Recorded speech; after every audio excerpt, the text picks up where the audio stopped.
So hello and welcome to the MyWhoosh Sunday Race Club, to our finals for June. It's the end of the month. I can't quite believe that we've reached the end of the month already. I say that each week, but it's so true. Time flies by when you're having fun, and we're going to be having fun. Myself, Matt Payne, and of course Emma Martin. Emma, the run into these finals this month has been really jam-packed. Now, I watched back, I had the pleasure actually of watching back the first two qualifiers rather than necessarily commentating on them. It's a very experience, that's for sure. But really interesting to watch how that racing unfolded. Then going into last week, where we then had that racing unfolding, I think it set us up really well for the finals this month. Yeah, it has. I agree completely. We started from the 7 gems, which was quite fat and fast for the Sunday race. We then moved to the outer loop with that big climb, but we still saw some sprint finishes. And then last week in Bhutan, well, the women faced 507 metres of climbing, which is pretty similar today. McCarthy, that win by 6 seconds from Greg Couch, where a 4-up sprint to decide Cat 2, with Don Wagner taking a win from Mekinen, just 1.1 second separating those 4.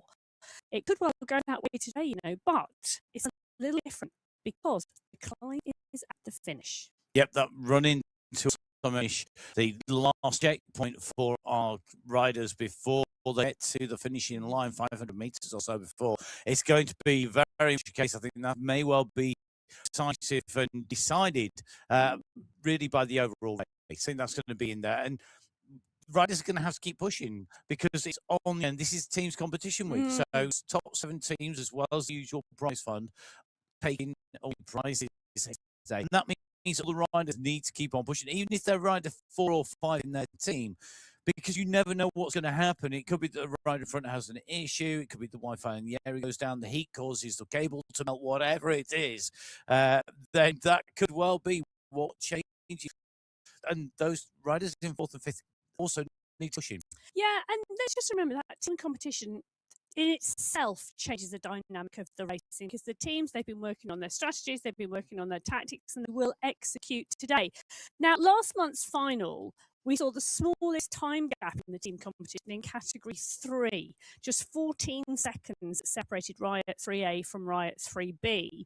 It was so close. How close will it be this week? We'll have to find out. It's time for us to head straight into our racing and head over for finals on the My Sunday Race Club.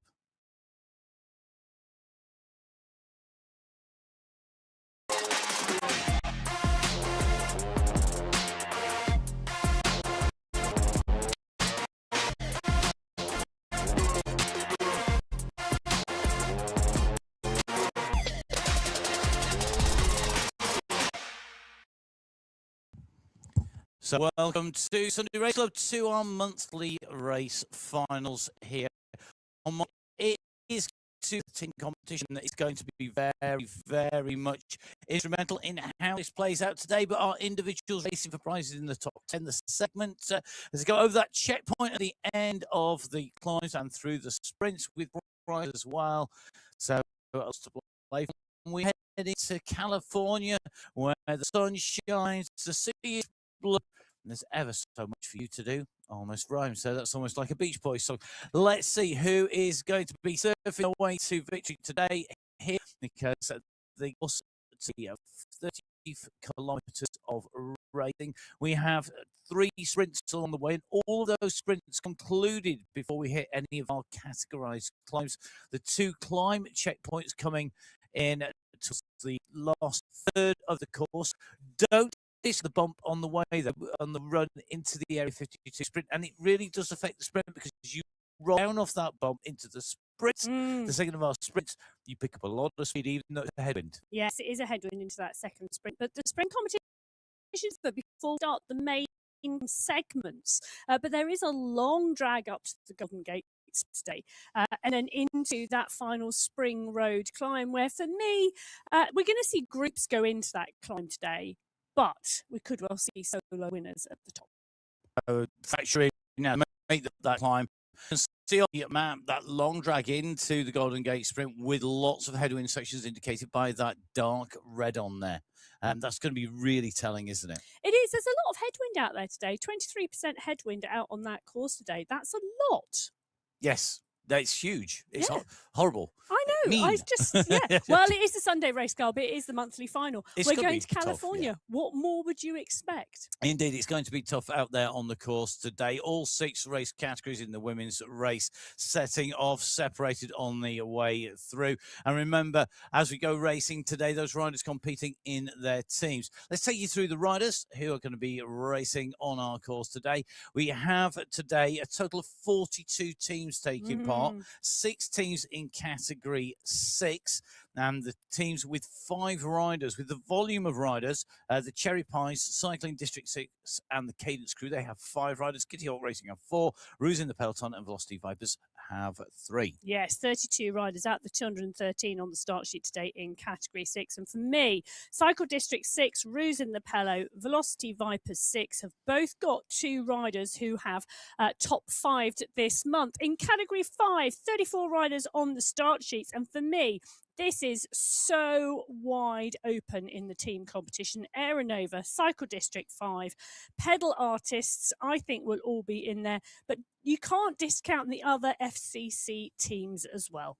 And it is Cycling District 5 and the Velocity Vipers who have the teams of 5, 2 teams with 5 out the 7 teams here in category 5. Let's move to category 4 where there are 7 teams as well. Lots of categories for 7 teams today. 4 teams of 5 this time around. The FCC Pedalicious and Watt Warriors, along with Rebel Union and Team Lytton. Well, a number of riders going up to category 3 this month from category 4. I think this could well be a 2-horse race. Rebel Rush and Rebel Union on paper look the strongest, but that doesn't necessarily mean that's what will happen in the race. Strength in depth is as important as having a superstar leader.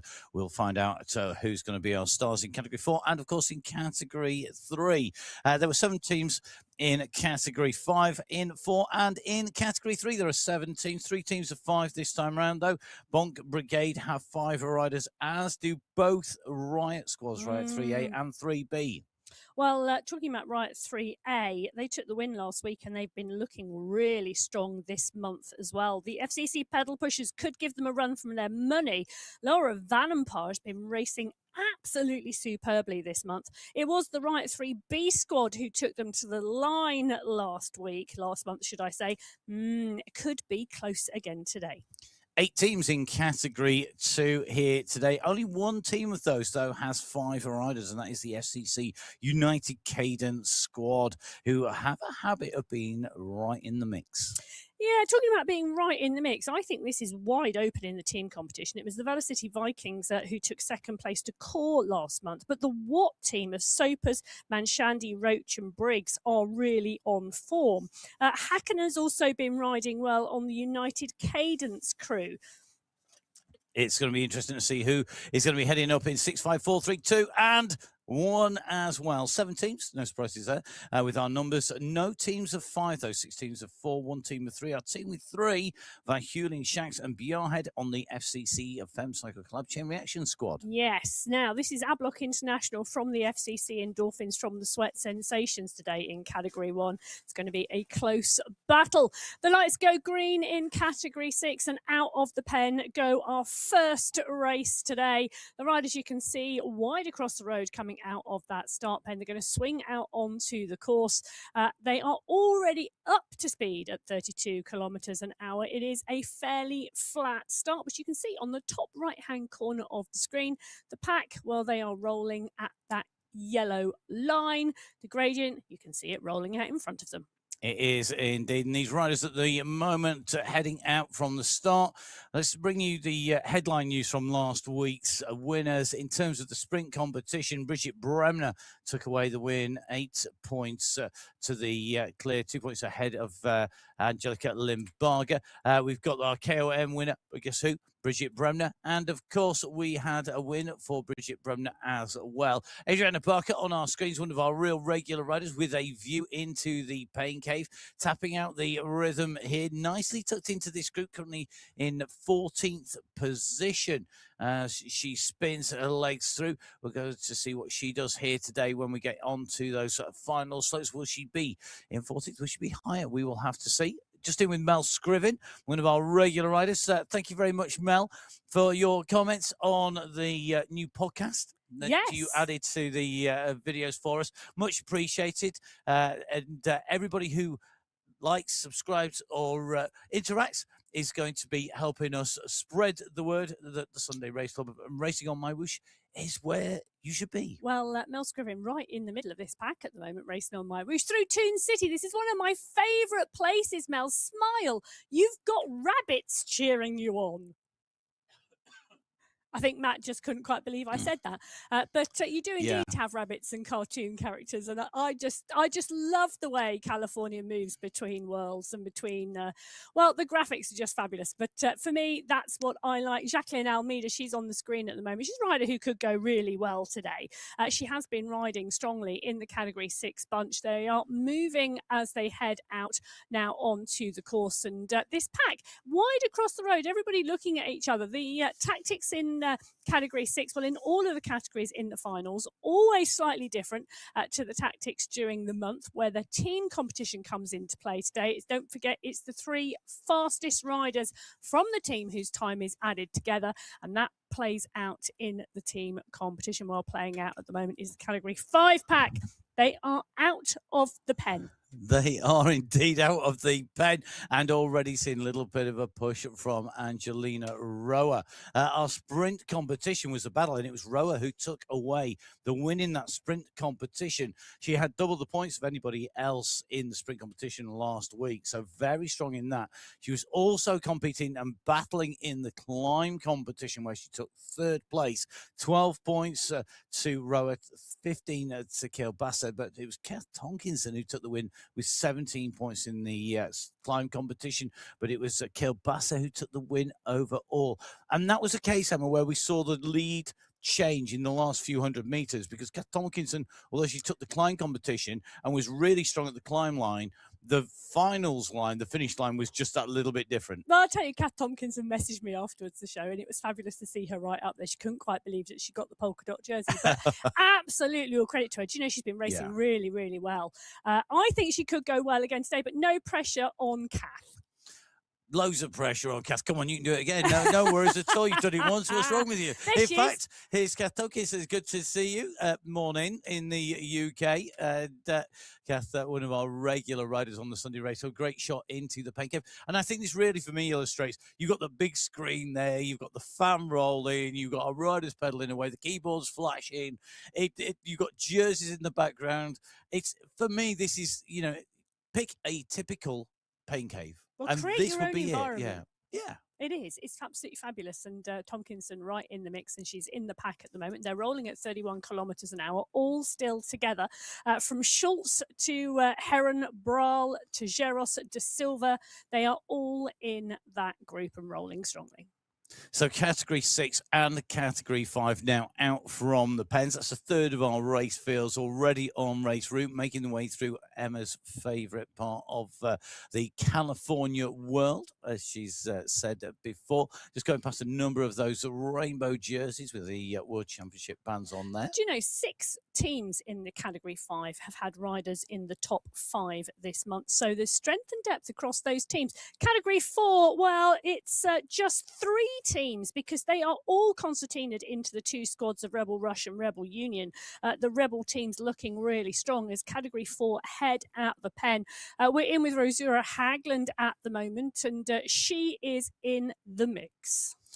She certainly is. Meanwhile, we're going to dive straight back across to Category 6, where we see the sprint is on. Hamilton going to take away the early sprint here. This really is Hamilton territory. The first early sprint, she always goes out of the blocks really well. We know there's no climbing on the way in, and Hamilton now scoring the maximum points on the way through. Limbaga, Bremner, Jones, Lopes all up in the mix. Barker right in there as well. Interesting to see Sylvie Timmins-Cohen maybe just keeping the powder dry for a little bit later on in the race. So is, I think, Monica Hadjuk. Hadjuk just currently sitting in 15th place. But no doubting the leader on the way through. They're getting those 5 points. So Hamilton leading the way through. 5 points for Hamilton, 4 for Bremner, 3 for Limbago, 2 for Hadjuk, and 1 for Barco, the first point scorers. Let's see if that is the same when we make our way through the 11.5 kilometers. Let's see how they go. So category 4 now on the way into Toon City. So Toon City making the way up and along the sides here, lined with cartoon characters. As you'd expect, it's great to see this as they make their way in and through. Category 4, very, very interesting race to see how this runs on the way through. I think category 4 for me. I'm going to be interested to see how Valentino Chigli, who took our sprint win, goes. Ting Lu was climbing great last week in category 4. Lu, definitely a rider to watch out for, and was right up there. But Jenny Petterton, second in the climbs competition, taking the win overall. Well, unfortunately, poor Ting Lu is not going to be in category 4 No. this week because she's gone up to category 3. I say poor, absolutely brilliant. Gina DeGrazia on your screen at the moment, and she's in the mix match. She's right on the front of the group. Jenny Penton on her wheel, Flavia Lopes in there too. DeGrazia, one of the riders who does ride strong in category 4. She is in the mix today in that Rebel Union squad with Isabel Restrepo, who's had a first and a fifth. Sophie Menhout, who's had 2/3. Natalia Idzik and Maria Hjalmarsson. It is a strong crew. Now our next rider's making the way underneath the banner. We saw category 6 go through, led home by Hamilton. This time around, it's Zilad who goes through ahead of Guiney, followed by Denise. I think that was Tomkinson in 3rd place there. Just wait for the confirmation to come through because it was a big block behind Tomkinson. In fact, here it comes. So it is Zilad who goes through in 1, Guiney in 2, Denise in 3, Tomkinson in 4, and Meckelberg in 5. The 5 points scorers on your screen, 5, 4, 3, 2, and 1 points respectively at each of our sprint lines. It's a familiar format to anybody who's been watching regularly, and if you're new, it's nice and simple for people like me who have maths, although you might have the maths of Emma, the prof on the other side of the studio, far better at maths than I am. No surprises there. Brittany Litton is the rider we're in with at the moment. The pack rolling strongly at the 600 metre mark. They're well and truly up to speed. Fast start from the category 3 pack. This is a really interesting race. 37 riders on the start sheets in category 3. And for me, I say it's interesting because I'm just not sure where the team win is going to come from here. Man from Bauer and Walkenhurst, Cycle District 3. Yep. The FCC pedal pushers, Vrobel, Miller, Van Empar and Horner. The Grit squad, Hadlock, Daniels and Johnson. Right 3A, Lip, Bulwara, McKay, Reel and Lou. Brittany Litton's in the right 3B squad with Bridget Kiddle, Camilla Salgado, Georgia Perry and Lorena Beltran. They took 2nd place last month, 14 seconds back from the right 3A squad. They could take 1st place today. You just never know. Wondering how Brittany Litton's legs are feeling. Why would that be? Well, because she could go strong. Okay, so she could be going. I wonder whether you had any insider information that she just suddenly done something crazy, like run a marathon or road. She's Brittany Litton. Of course she does stuff crazy. Okay, that is true. She is one of the people on Strava who has the best ride names. Okay, don't forget for the riders for lots of information on them, what they're up to. Our riders waiting to go in category 2. I agree with Amazon analysis category 2. I have to say, with the different names you read out there, right at the top of the winners individually last time out. Category 2, well, we've got a very much the same thing across the different categories. Sarah Roach was the dominant rider, taking away the win in the sprint and in the climbs competition. But Svarstrom and Nilsson challenging in the sprints. Murray and Wagner challenging in the mountains competition, and Dana Wagner taking away the overall win. As we dive in with category 4, the run for the line, and Latriglia looking like she's going to mop up all of the big points at the front there. Fu, Antonella, Hyde, De Grazia in the mix there. Good to see that kick there. Jean De Grazia, one of our regular sprinters who really has changed to a climber. We've said it before, but keep an eye on her as she goes through. So here's the points as they came over the line confirmed. Latriglia with 5, Fu with 4, Antonella with 3, Hyde with 2, and Penttinen with 1. So Penttinen, who was right up there in the climbs competition, scoring points here in the sprint. But Penttinen going to be very interesting to see how she goes in terms of this overall race. Could be definitely a rider to watch. And what time gaps will there be? Category 2 on the way here, in with Sarah London at the moment as they make their way out and along. Joanna Cowman nicely tucked into this group as well. When we talk about the riders who were right up there, Sarah Roach was a bit of an all-rounder last time round. But has she got what it takes? We know Joanna Cowman is a rider who pulls it out when it comes to finals. She's definitely a finals rider for me. Some riders just excel in those, you know, whether that's a national championships or whether it's a finals or something. She's that kind of rider. Yeah, she is indeed. She's such a strong rider as well. I think she'll like the final climb stay here in California, and I think it will be a really interesting race in category 2. Nasli Yaramillo also in the mix here. There she is on our screen at the moment. Yep. In the MyWhoosh Championship kit, she's zoning for the championships, which is obviously start on the 7th of July. But at the moment, she's got to deliver today in the final. She's part and parcel of the core powered by Spritz team. She's got McLeod, Proust and Gonzalez Rua with her. As we just watched Brittany Lytton into the sprint segment at the 3.1 mark. She's gone long, she's gone hard. She's doing a true Brittany Lytton.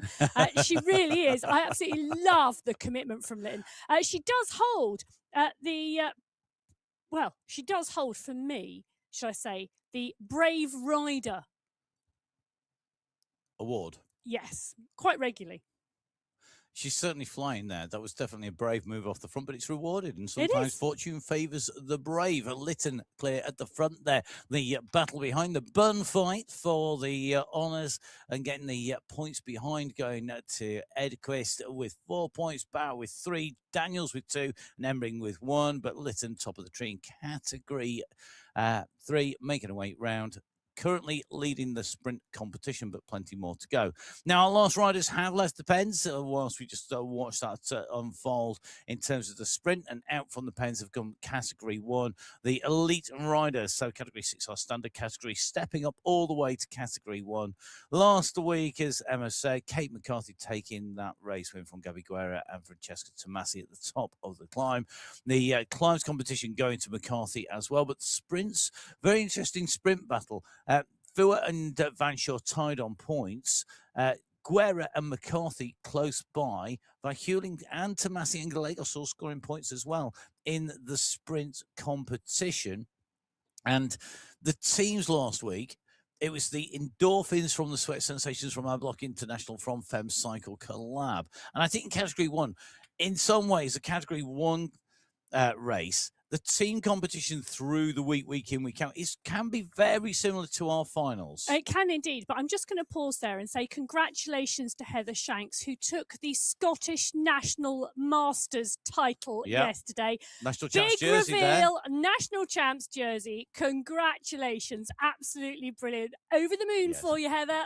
Yeah, absolutely. I mean, what we said last week, her season has been incredible so far. Heather, your season now has just stepped up another level again with that in the Scottish National Champs jerseys. And when you sort of listen to anybody, if they read out a list of names, if I was to read out a list of names that have taken Scottish titles over the years, it really is a who's who. It's brilliant to see that. And it shows you, I mean, lots of riders do say when you race on the Sunday Race Club, you can be as fast and as quick as you ever can be. Meanwhile, Fast and Furious, it is Dorothy Gonzalez Rua.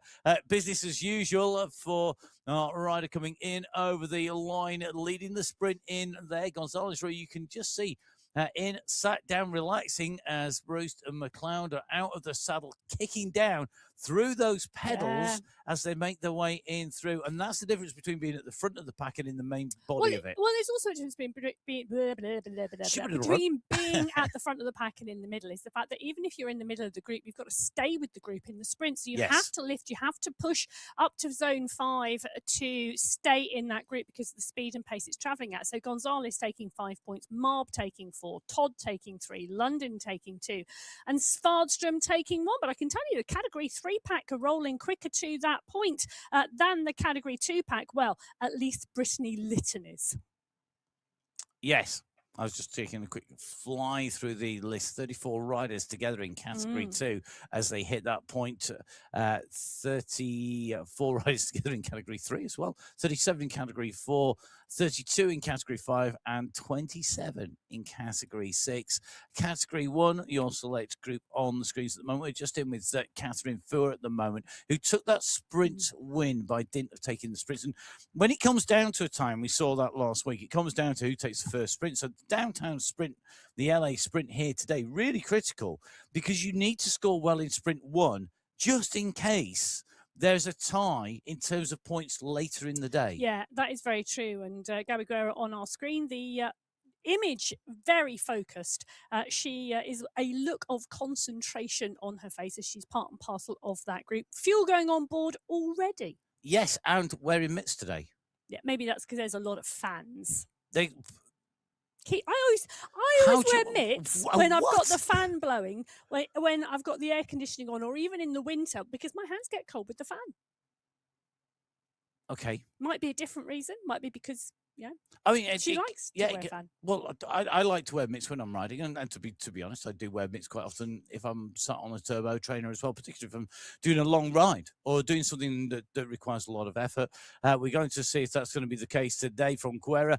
Going to be interested to see any reaction here to Kelsey J. Van Schuss. She really has had the battle taken to her in the other sprints, but I think there's a little bit of security from the riders behind, where they're going for points here. Leinen and Gallegos, Holcroft, Caramani, Vittori, all lifting the pace. But Van Schuss, the rider who really has gone for this, she's going to take maximum points. Now, is that because the rest of the riders are confident that because of the positioning of the next 2 sprints, they are going to be able to be in front of Van Schuss? Or is it because they just don't want to expend any energy at all that's not needed on the climb? Well, Van Schuss very much focuses on the sprint competition. She's a good sprinter. A lot of the other riders will be, they'll know that.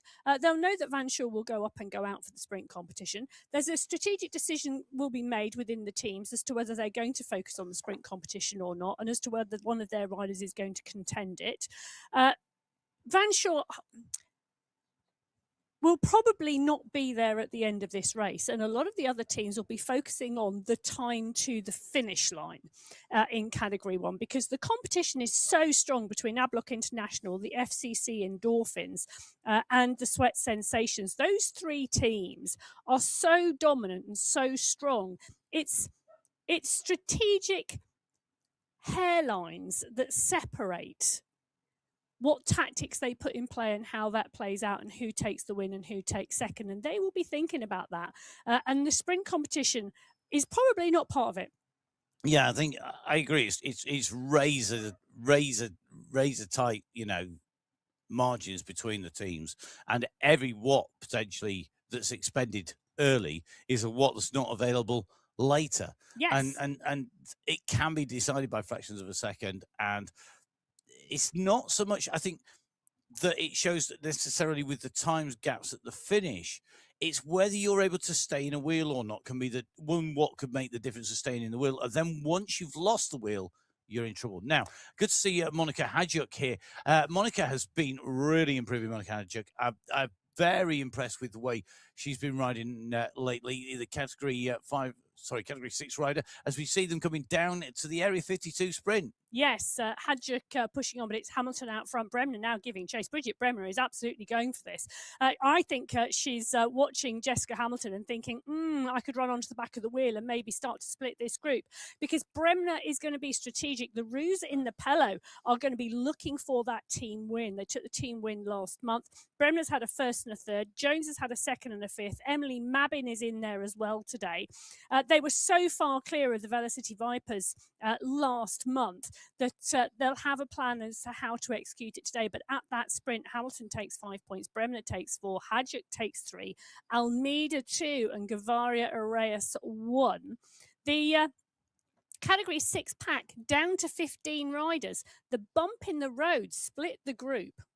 But they needed to split some more. Hamilton on 10 points now in total, Bremner on 8, Hadjuk on 5. They are the only riders that, in theory, could match Bremner and Hadjuk that could match Hamilton's total. But they need to exceed her total because Hamilton scored maximum points in the first sprint. So that means that Hadjuk's have it. It's down to Bridget Bremner, and Bremner needs Hamilton to be distanced, I think, from the group on the long drag between the Area 52 sprint and the Golden Gate sprint. And that'll sprint. Be what she's thinking about. Certainly to take the sprint competition. Yeah.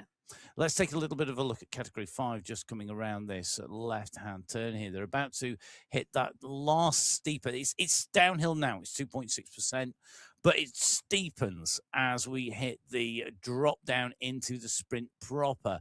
And that's where you really getting your momentum drive right is key. I would want to be coming from the back of the pack here towards the front as you hit the downhill to maximize the draft and the steep section. 9% downhill now, really steep, kicks in, now it levels off, and this kick for the line is going to be critical. Tomkinson at the moment leading this out. Alzet's in there, Roa is coming as well as Damnice. We're in with Tomkinson, who's leading this to the line. Nicely timed there by Tomkinson.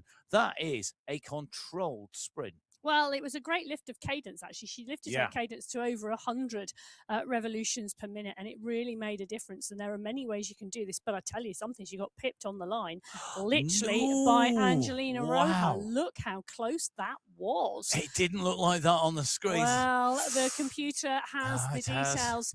Roa takes 5 points, Tomkinson takes 4, Alzat takes 3, Damnice takes 2, and Guiney takes 1. That does put Tomkinson at the top at the moment in the green sprint jersey with one more sprint to go. 1 point clear is Sigurd, Guiney, Damnice, and Roa. So this is still a 5-way fight. And in fact, technically, Isabel Alza also could be in the mix as well for the win. Well, category 4 coming into that same point. They're at the 10.3 kilometre marker. They've got just over a kilometre to go, and we'll go in with Marika Notes. She's got her eyes firmly fixed on that screen. Yep, totally focused, and quite rightly so, because losing a wheel is critical. Also knowing when this kick goes, and you can see really making sure that hydration is in there. A lot of the globe at the moment really, really warm, and that is going to be taking its toll on the riders. Hydration is something that a lot of riders in the Northern Hemisphere have been relearning this summer, and we're just in with a rider who is definitely got the hydration dialed. It is Shana Martinuski. Martinuski, one of our riders that we're going to be watching to see what she does, I think, on the climb. She'll need to hold the wheels here. The points at the moment, in terms of sprints, as we go into the sprint, Latriglia with 5, Fu with 4, Antonella with 3, Hyde with 2, Pentadon with 1. This is a wind-up. Antonella on the front here, the rider who took 3rd place in sprint number 1, but the push starting to come from Alzat, who goes over the top here. No points so far, but look at the green jersey. Latriglia has gone over the top. Grazia wants to be in the mix. She's in 4th, moves up to 3rd place. Pentadon and Fu in front. Fu sort of pushed on as well. They're going to come in through, and who will be taking away those points as they hit the sprint there? Very, very close indeed. And we're going to get them on screen. You can see it was 0.2 of a second separating Latriglia from Pentadon. Now that is 5 and 4 points for Latriglia and Pentadon respectively. Fu with 3, De Grazia with 2, and Andalou with 1 point. And even with my rudimentary maths, that means that the gap at the top has opened up between the Triglia and the riders behind, who will be Pentinent and Fu. Fu will be on 7 points, Pentinent on what will be 5, but it's 10 points now for Valentina Latriglia, and that means that only Shiki Fu can challenge. Yes. Well, the 7.8 kilometre marker, take a look at this. Carolina Lennon and Kelsey Jade Van Shaw have gone off the front of the Category 1 pack. Now, this is a really interesting strategy, particularly for Van Shaw, because it does mean that she can focus on that sprint competition overall and not have anybody contending it with her. Well, Lennon and part and parcel of the Watt crew, Van Shaw, part and parcel of the Watt sisters, both 2 Watt teams. Potentially here, I'm seeing them work together. I would hope so. When you've got 2 riders and you've got a gap like that on the way up over the on the way up and over the top there. Meanwhile, we're just running down into the sprint with Category 3. Bauer on the front, Edqvist in the mix. And Litton now has got work to do. She's suddenly managed to extricate herself from the bunch. She's spinning the legs through. Did she do it too little too late? I think she's going to have lost her lead. Litton won Sprint 1. Edqvist was in second place, but I think Edqvist is going to have taken that. She has. It's 5 points to Edqvist, 4 to Bauer, 3 to Van Rossum, 2 to Kawazuska, and 1 to McKay. Yes, so that's where the points have headed this time. Litton in 6. Yeah, so just outside, but it was so close. It does indeed mean that is going to come down to the wire on that Golden Gate sprint to see, well, who takes a sprint in Category 3. But Litton, she pretty much has to win, and Bauer and Edqvist not be in contention for any points. Well, Category 1 at the moment of the 8.5 kilometre mark. They've got 2 riders down the road at 13 seconds. Francesca Tomasi on the front, pushing on the climb here, trying to close the gap down a little, but they're not too worried, I don't think, about the 2 escapees because, well, I think they've escaped because they want the points in the sprint competition. I think they're thinking what you're thinking. I agree with you. I was going to say exactly the same phrase. I think they're thinking what I'm thinking. Yeah, and I'm thinking the same as you're thinking. So that's we're all thinking, which is brilliant. Well, not always. You can overthink things, you know. I have to say, it's a great move, really great move off the front here, and I love to see the commitment and the bravery to do that, and it shakes it up. And now we're in that situation where the bunch in Category 1 have to think about what they're going to do. Are they going to chase? How hard are they going to go? Knowing that there is a sprint coming up, knowing that they've got the long drag, and then they've got the finals, and they won't. It's higher stakes when you come to the finals. And I'm not just talking about team prizes and the money in that. What I'm talking about is you're representing your team as well. Well, Anna Svalstrom's gone off the front here. Gonzalez Ruhr is now having to give chase if she wants to pick up the points in that competition. Svalstrom has led this out early. She went with 500 metres to go. It's caught Gonzalez Ruhr napping a little bit. Gonzalez Ruhr is absolutely working for this. You can see that on the screen. She's coming up onto the back of Svalstrom's wheel. Can Svalstrom kick again, or will Gonzalez Ruhr go up and over the top? The banner is coming, and Gonzalez Ruhr timed that to perfection. Couldn't have said it better myself.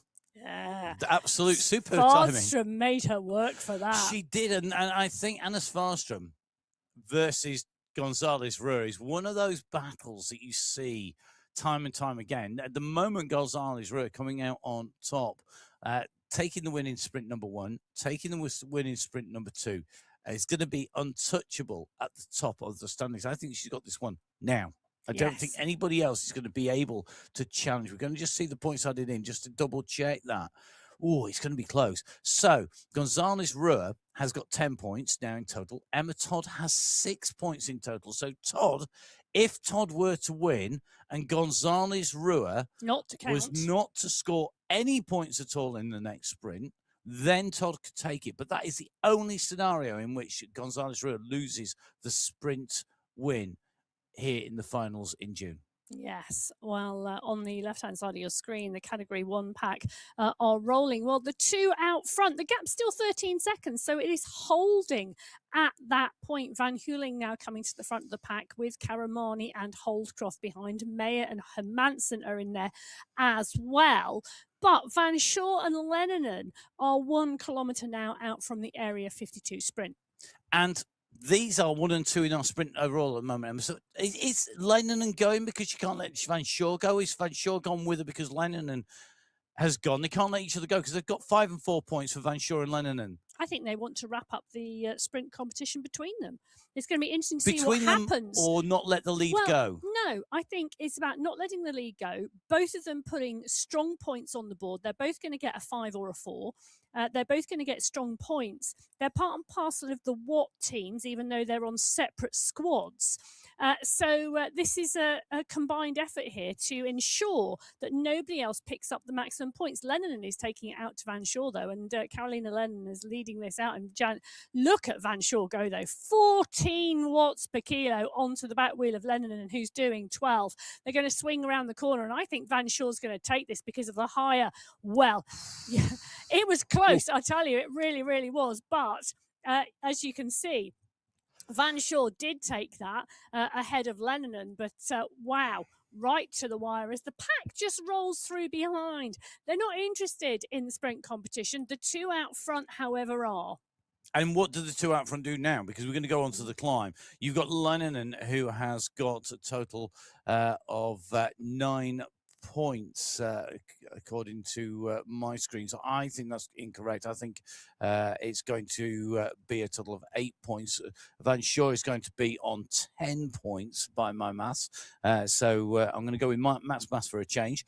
And because of that, they're the only two riders really who can challenge. Nobody else is going to be close enough, I think, on points. Brown will be the nearest rider on 6 points. In fact, the points have now totaled up. So we've got Van Shaw and Lennon 10 and 8 points respectively. Off the front, Van Shaw at the moment has a gap to Lennon of 8 seconds and 17 back. Van Shaw now surely just keeps pushing. She's at 5.2 watts per kilo here, Van Shaw.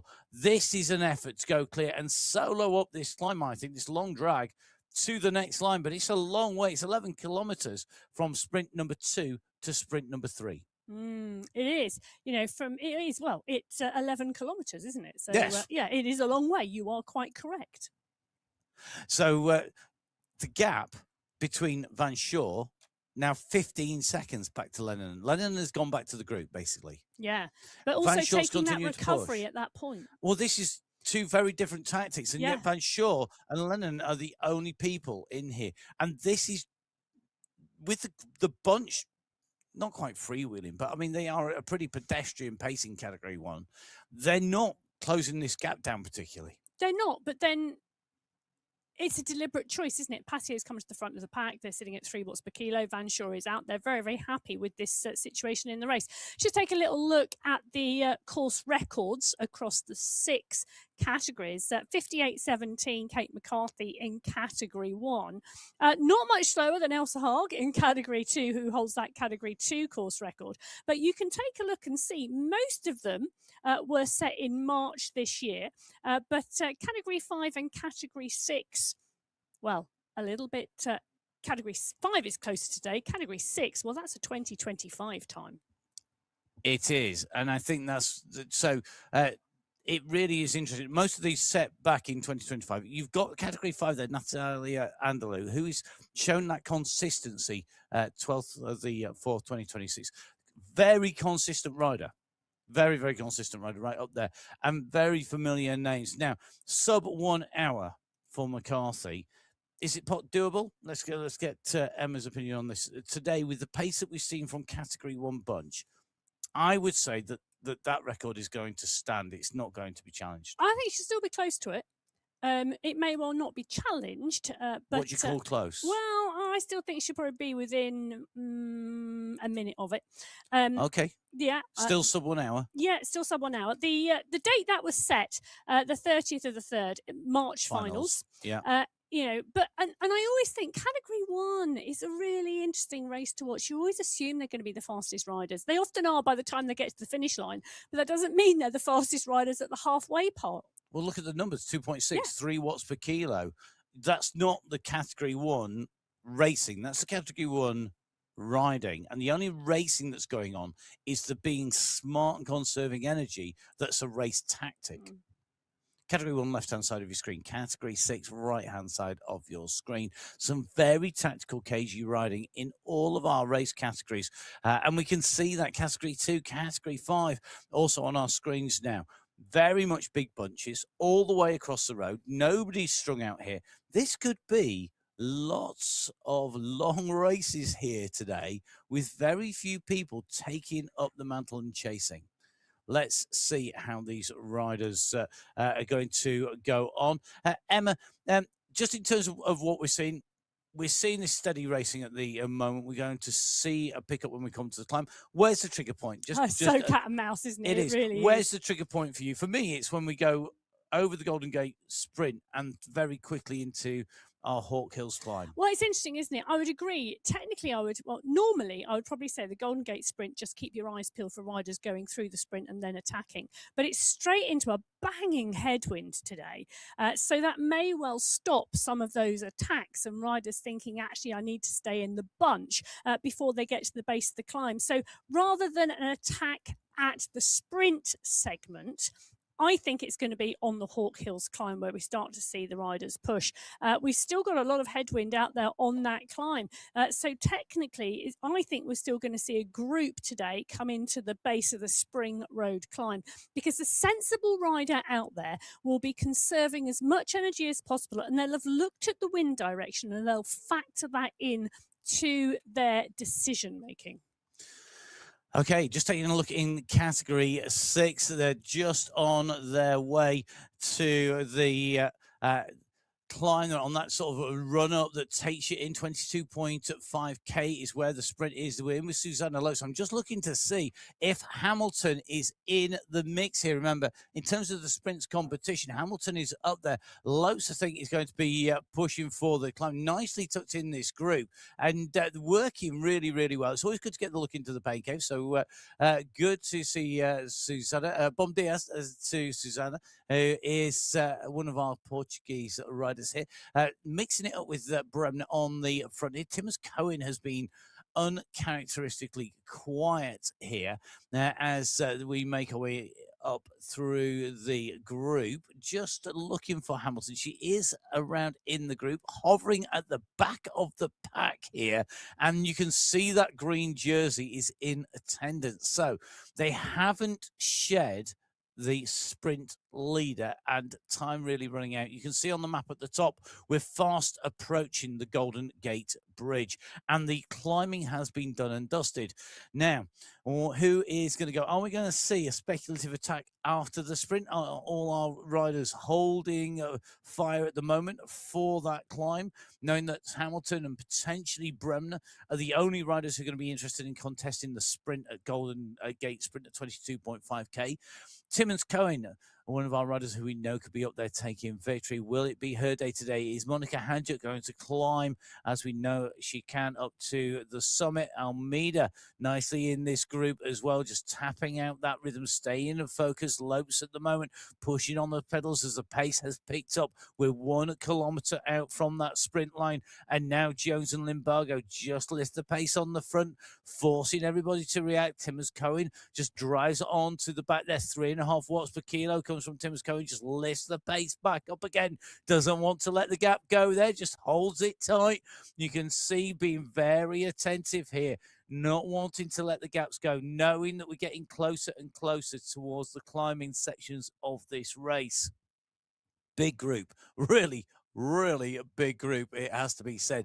15 riders strong as they came through the Area 52 sprint, and still looking like we've got all of those riders in contention. We're going to take the left-hand turn here. It's then a right onto the bridge in Category 6 on the right-hand side of your screen. You can see that the Category 5 riders at the moment are a little bit further out there at the 21.5 kilometre marker, and at the moment are just starting to make their way in towards the bridge. But in the Category 6 race, Hamilton has gone for this. She's going to make sure that she's taken away the checkpoint prize at sprints number 1, sprint number 2, and this is going to be sprint number 3 as she goes underneath the banner. It's Hamilton taking maximum points full scores, 15 points out of 15, the maximum score possible. Hamilton on fire.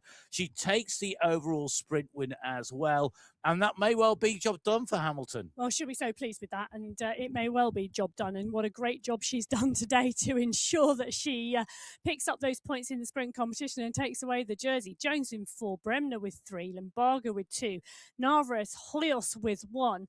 Those are riders who are going to want to be in the mix at the end. They are. And Emma, we saw Timmers Cohen there closing down the gap. The moment that there was a push on the front, she closed the gap down, looking like, I think all the riders looking like they want to keep this together till they hit the climbs. A little bit of an open up in the sprint in category 5, and Ziad, one of the riders who could challenge Tomkinson on the front here. Tomkinson in the green jersey really needs to push. She's timing this late, but is she timing it right? Well, it's a good question, and she's going to push here. She's going to start to lift the cadence, and look at that nice lift of the cadence from Tomkinson. But Loxley, Rower, they are out front. Tomkinson lifting it to around 8 watts per kilo. I think she's managing the points accumulation. I'm just taking a little look. She's watching who's in front of her. Has she done enough to keep it? Wow. It's going to be very, very close. I'm just taking a look. Loxley on a different team to Tomkinson. There were some team tactics going there. Loxley's going to take away the checkpoint prize. Tomkinson was on 6. Ziegard was on 5. Rower was on 5 points. She's lost it by 1 point. It's going to have gone by 1 point. Oh, my goodness me. So close, but it shows you these margins are so fine. And I think for Tomkinson, maybe that may well be the case that, okay, she's taken the lead in there, but Rower now taking away 4 points in that last sprint, total 9 points. Ziegard's on 8, same as Tomkinson, 6 for Garni, 5 for Damnice. Great riding by Angelina Rower. We said at the start, could be up mixing it up in the sprints, and certainly was doing that. Category 6 and 5 through the sprint line at the Golden Gate Bridge at 22.5k. We're in with Seba Al Ray once again in the Wolfish kit, just making her way in. Interesting that Al Ray has not contested any of these sprints, certainly not scored points in any of the sprints. It's only interesting because there's a big climb at the end, and I think Seba Al Ray is eyeing up California here. Well, yeah. It's interesting because you would almost expect her to be in the mix, and she's in those sprints, and she hasn't expended that energy. Well, she hasn't, but I'll tell you something who has. It's Gina Di Grazia. She's kicking at the front. Shiki Fu, Valentina Latrigla, they're all in there at the moment. And Latrigla has just kicked at 10 watts per kilo. But Di Grazia has gone out early here. She was the first rider out. Oh, and I tell you, I think it is going to be a... she doesn't know whether she's got that or not, but that was so tight. That was so close. Well, I can tell her that she has.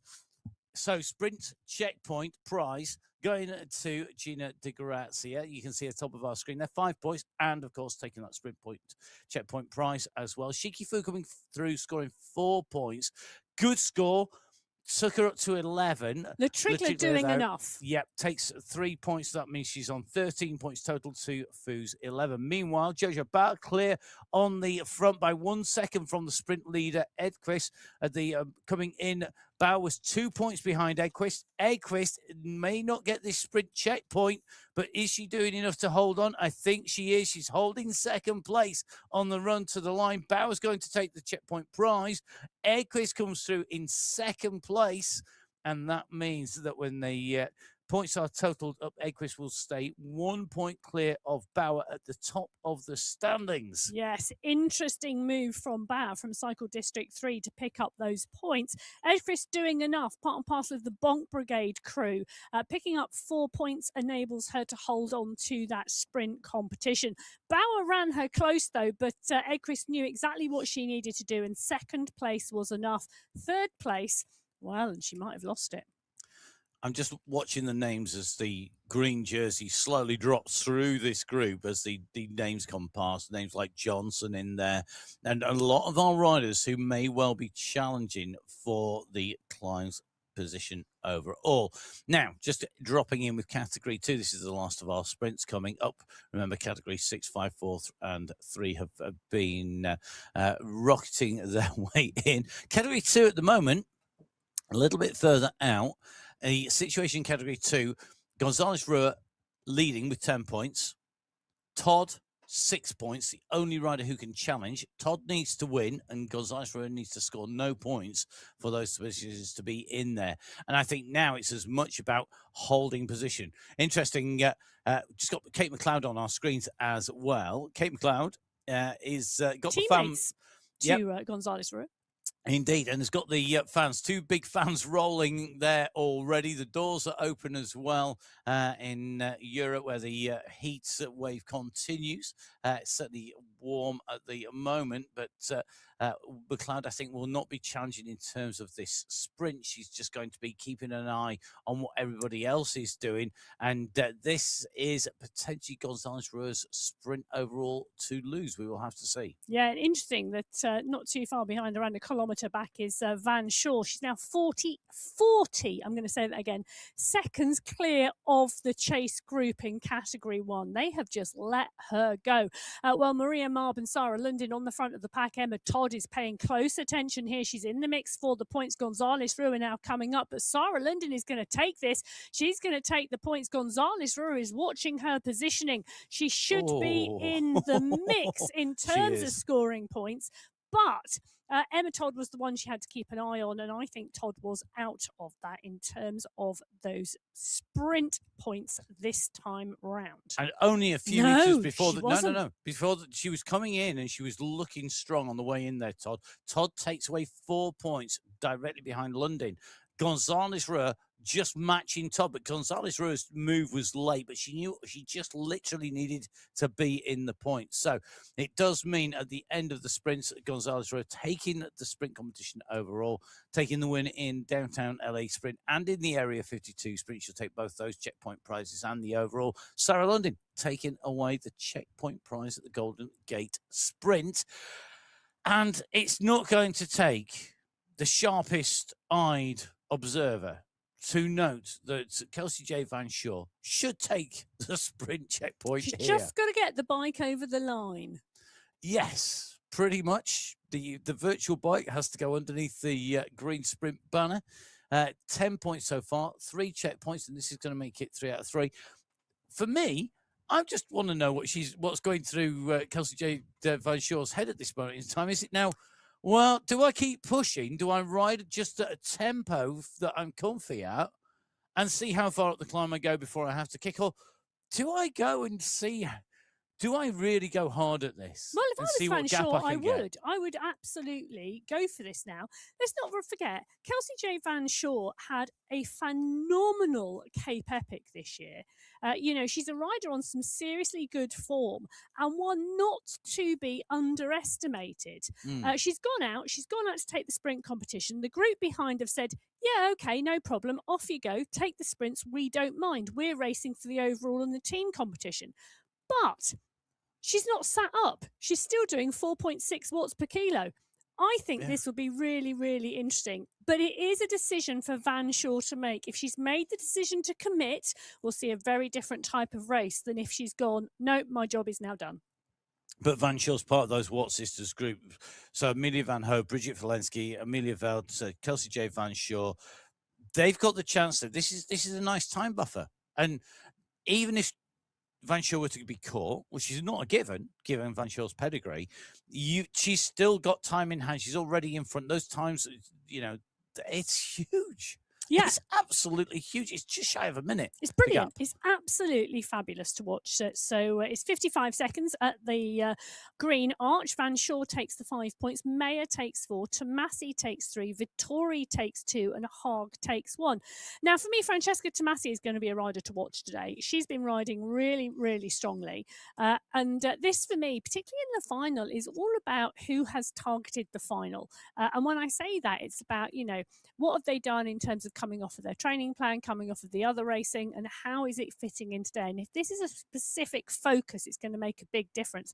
Well, at the moment in Category 2, they are, starting to split the group, They are. They're on the Hawk Hills climb here. This is category 2. We've had category 3, 4, 5, and 6 go over the first of our climb checkpoint, and we'll bring you up to date with those positions very shortly. We're focused on the front of category 2 at the moment because category 2, as they came through the Golden Gate sprint, there were 34 riders still in contention. Only a few kilometers further forwards, we're at 24.6k, 100 meters to go to the banner. And at the moment, Stephanie Bridges is looking to take away maximum points and the checkpoint, which she does. She goes through ahead of Santos in second, Murray in third, Simmons in fourth. Well, Hayley Simmons has been banging on about liking climbs for a long time now, and today has shown that she's climbing legs in gear.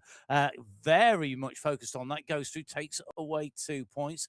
Hayley, part of the commentary team here for the MyWhoosh Sunday Race Club on occasion, and of course, co-host of the Inside the Race podcast. And not in the core crew this week because 2 lots of commentary duty mean that she doesn't have the qualification rides in to be part and parcel of the team this month. So she is a solo individual today, and she's laying down the business. So you saw the 5, 4, 3, 2, and 1 points there in category 2 as they came over the climb for Briggs, Santos, Murray, Simmons, and Schneider. That was category 2. 31 riders still in that group. Okay. Category 1 at the moment, 24 K covered. They're going to go to 24.7. Van Shaw, though, is up the road by about 400 meters. Very quickly going to bring you the results. Category 3, Salgado leading from Perry, Equus, Horner, and Vinan Park. Category 4 is Martinuski, Penton, Davison, Lopes, and Ciolka. Category 5, Giuliano, Samuel, Roa, Cansara, Jones, and Dan Neeson. Category 6, led over by Arias, followed by Bremner, Limbago, Hoyos, and Zabala. Those are the climb points in those categories. We'll dive in with category 1 as we approach the top of the climb with Kelsey Jade Van Shaw to come over the checkpoint. Another checkpoint done for Super Sprinter Van Shaw, now also Super Climber Van Shaw, who goes through. Interesting behind, got Ashley Millman-Passio at the moment, right up at the front here with Maria Holcroft. The 2 of them really pushing on here. Passio riding as an individual. Holcroft, though, part of the team for Ablock International. Holcroft, for me, is the rider to watch at the moment, and I'll tell you why. I also think, I'm going to lay it down early, she's also a rider to watch in the MyWhoosh Championships, should she be racing. She has just finished, just over a week ago, the Solstice Sprint. She's a teammate of Kate McCarthy. Holdcroft, as McCarthy goes underneath the banner, I am going to say this. Holdcroft, the Solstice Sprint, 1,000 kilometres of racing, 10,000 metres of elevation, self-supported across southern England. She was the first woman to finish. 1 day, 21 hours and 41 minutes. She was 3 hours behind the winning rider.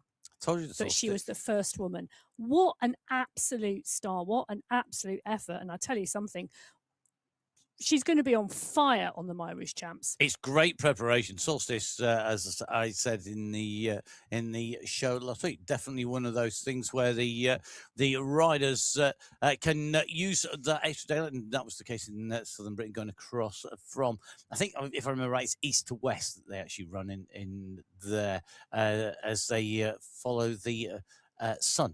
That is on the Chase the Sun race, which is a different race to the Solstice Sprint. Wow. Crazy stuff. One in the northern part of England, and one in the southern, Scotland, and one in the southern. But anyway, at the moment, well, that would explain all the hills. Yes, category 1 at the moment on the flyover, as you can see on the left-hand side of your screen at the 25.9 kilometre marker. Angelina Roja, they are now at the front of the race. That is, they being category 5 leaders have caught the category 6 leaders. They are 2.7k ahead of the pack with the world champion in it as they head now up the Spring Road climb. So the Spring Road climb really instrumental in all these races. We've seen big bunches coming in over the top of the KOM of the Hawk Hills. Category 6 probably the most fractured of those. Category 5, as they went over the top of Hawk Hills, 18 riders were in contention, and most of those 18 are at the front of the race at the moment. Roa, Loxley, Kansara Jones, Browl in there, De Silva in there, Jeros and Samuel. Category 4 leaders, bit further back, starting to close down on Category 6 leaders and the Category 5 leaders as well. So those groups starting to come together. Category 4, that was basically 22 riders together as they came over the top of Hawk Hills and in towards the Spring Road climb. And this climb is going to really, I think, decide this race, maybe with the exception of Category 1, where Kelsey J. Van Shaw still has a little bit of a gap. Well, interestingly, at the top of the Hawk Hills, she had 39 seconds. So the gap did come down slightly over that climb, but it still sits around that mark. It was interesting to see that McCarthy absolutely flew through there, followed by Guerra. They were 2 and 3 with May and Alberg in there to Massey. The climbers coming to the 4 there. But I think it'd be very interesting as we move on in Category 1. But they're not at the front of the race. Category 5 are at the front of the race. Angelina Roa leading up the sprint jersey, leading on the climb. So we've seen her taking it out there. It's a huge group. 18 riders in the leading group in Category 5. It really is significant still. It is that I think we've lost 1 or 2 from the Hawk Hills off the back of that pack, but I will trust your eyes that's 18. I tried to count, but it's 4, 5, 6, 7, 8, 9, 10, 11. Right, maybe 1 or 2. Yeah, because you just see them in the background. I don't think they would have closed the gap down. Okay, let's go with 12. 18 minus 1 or 2 equals 12. That's real mathematics. Yeah, it is. Okay, let's go. Let's just take a little bit of a think about the climb here. That's 6.5 K long, 4.3% the average gradient. It's pretty consistent, isn't it, all the way up here on the climb. It suits somebody who can tap out a rhythm and get in that rhythm. Yeah, it does. There is a small plateau about halfway up, but it is a pretty consistent gradient. The average gradient here is 4.3% over the 6.3 kilometre marker. We're currently sat at around 6. There are a couple of small respites along the way, but it is really a climb that the riders who like to tap a rhythm will go well on. We're just in at the moment with Geraldine Hurtado, the rider just on to the climb here. Great to see her in action, and thank you very much for the view into your pay cap. I think this is a new view in, unless I missed it in qualifier 1 and 2. Great to go in with our riders. You can see tapping out a really nice rhythm here, 85 revs per minute, just making sure that power goes down really consistent, 142, 143 beats per minute, picking up a little bit of draft as she picks up a Category 4 rider, and that Category 4 rider will have gone past, but then has blown. And now Category 5 rider, Hurtado, sitting in the rhythm, going back past the Category 4. And that's really good to see because it means that there's been some smart riding. No panic, get the recovery done. Don't try and go with the group. And now you can see Martinuski. I mean, this is a great rider, Agnieszka Martinuska, a rider who we see battling it out at the front of Category 4, now looking for that wheel of Hurtado, the Category 5 rider. Yeah, and Hurtado is doing a great job of pacing herself here. She's sat zone 4, just dipping into zone 3. She's not going into the red. She's holding the pace really steadily, and she's doing a great job on the early slopes of that climb. Now let's go back down to Category 1, and it is literally down the slopes because they are onto the climb of the Spring Road climb. And at the moment, Massey is going to be the first rider to close down on the wheels of Van Shaw. That gap of Van Shaw's has been wiped away in the misty murk that is the lower slopes. The moisture clinging to the giant redwoods here in California. And that subtropical climate at the moment certainly suiting Tomasi. And I'm loving the way Tomasi has just laid the intention down. Kate McCarthy, the world champion, immediately jumps onto her wheel. She knows that Tomasi is one to watch. And when Camilla Alberg is alongside her, well, those two just push each other on. They are teammates on the FCC Endorphin squad, and they are going to try and ride this climb together. I'm loving the FCC Endorphin squad in total. I think they've come along. It wasn't all that long ago they weren't in existence. They formed, they've hit, and they have shaken things up. They really have taken the racing often by the scruff of the neck. Front of category 1, left-hand side of the screen, a little bit further back, just in with Katerina Karamani, just losing a little bit of ground, but in good Van company here. Shaw's out of the group as well. And so is Maria Holcroft here, maybe just paying the price of that big, heavy race block, but there's still time to go. Remember, you can get your entries in for the MyWhoosh Championships. There's still time. Entries close on the 30th of June. If you haven't entered, get your entries in, because if you miss that closing date, you will regret it if you then want to ride it. Get your entries in. MyWhoosh Championship coming soon. Yes, it is. There's 2 days left to enter, and at the moment, at the front of the at the front of the race at the moment, the groups are now really starting to come together. Category 3 and Category 4 are in the mix. Dana Davidson getting some support in the Pain Cave, and I love the way when we go into Riders Pain Caves, the supporters have always got coats and hoods and jumpers on because the fans are blowing and it's cold in there. But the riders need that fresh air. They really do. They need it chilly because of the heat they are generating. And Davidson at the moment generating a huge amount of power on this climb. She's really taking this Category 4 race by the scruff of the neck today. Definitely, and Davidson third as she went over the top of the Hawk Hills climb, right in the mix. It was Martinuski, Penton, Davidson, Lopes, Cisioka, the point scorers, Mayenhout, Lazare, De Freyas, Kong, Pamplona, all inside the top 10. Riders like Stemman, Al Ray, Andalou, Hamasson inside the top 20. Now, a massive group coming through, 22 riders. Will they be in the mix when we get there? We'll have to find out. We're going to move across to Category 5. It's the Category 5 pack that they are catching. The riders at the front of the race, Tompkinson, Sewell, Alzat, Roja, De Silva, they've got decisions to make now. They are still, 4.2k from the finish line, and a lot of that is uphill. The decisions in Category 5 now are, do we try and go with the pack? Do we try and lift the pace? What do I do as a rider? What do we do as a team? And they're facing that same decision that Ting Lu, the Category 4 rider that you can see on your screens in the red, has made to stay in that group. So Category 3 have caught Category 4. 1 or 2 riders have gone with them. Davidson is being one of them, but they've also caught Category 5. Rebecca Johnson, the rider we're in with, though, one of our key climbers, did say she was starting to move up through the group as she came in towards the climb. And Johnson at the moment riding really strongly. And she's on her holidays in Ilfracombe at the moment. So that is a Airbnb she's racing from today. That's the south coast, basically, I think, if I remember correctly. Down in Devon. It's down in Devon. It's the south coast of the UK. It is indeed. Well, Salgado, Hadlock, Perry, Bulwara, Vanempar, the Category 3 riders, now up to the front of the race. Lopes in Category 4 is right on the front of the group at the moment. I've seen Sewell, also a Category 5 rider, in here. So the Category 5 riders are hanging on the bunch of the group at the moment.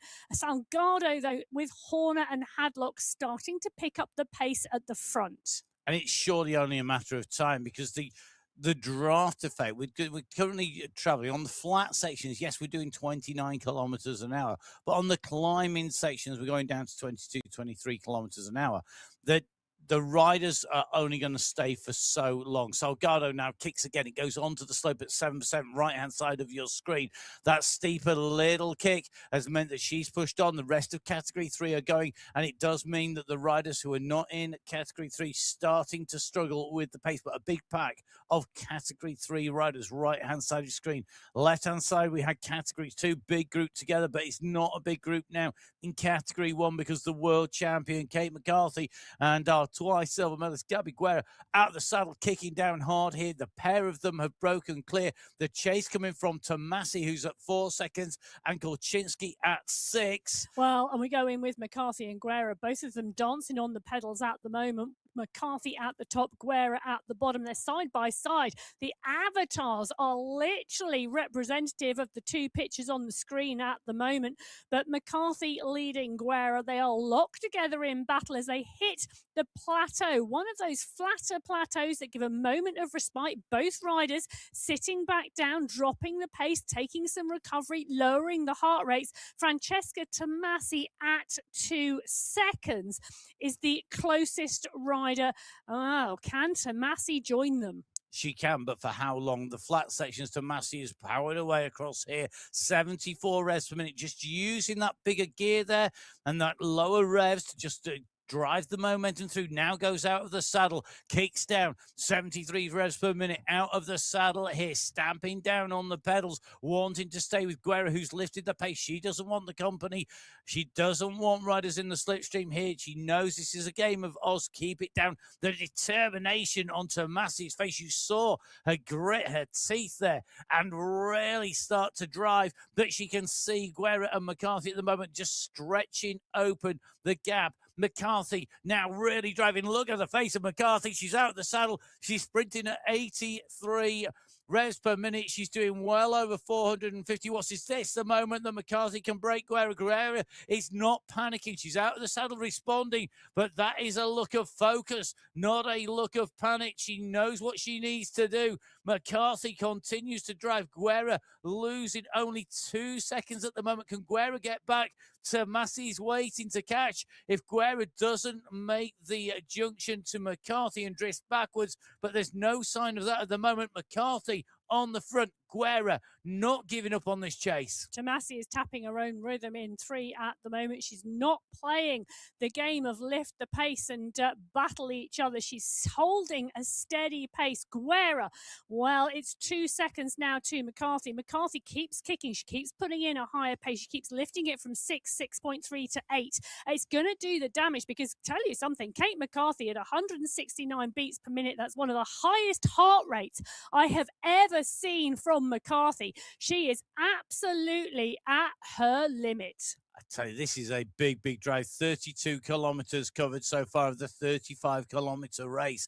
And she really is pushing 53 minutes on the clock. Remember the course record at 58, and which looking to see if she can go sub 1 hour. McCarthy, though, this is not dropping. This really is. We are running into the championships. It's 10 days away. It's literally, it's round the corner. This is final preparations. This is training that you can watch here on the Sunday Race Club, because remember, racing on the Sunday Race Club is some of the best training you are ever going to see. It's a little bit of a come get me if you can. I took 6 wins on the MyWhoosh Championships last year.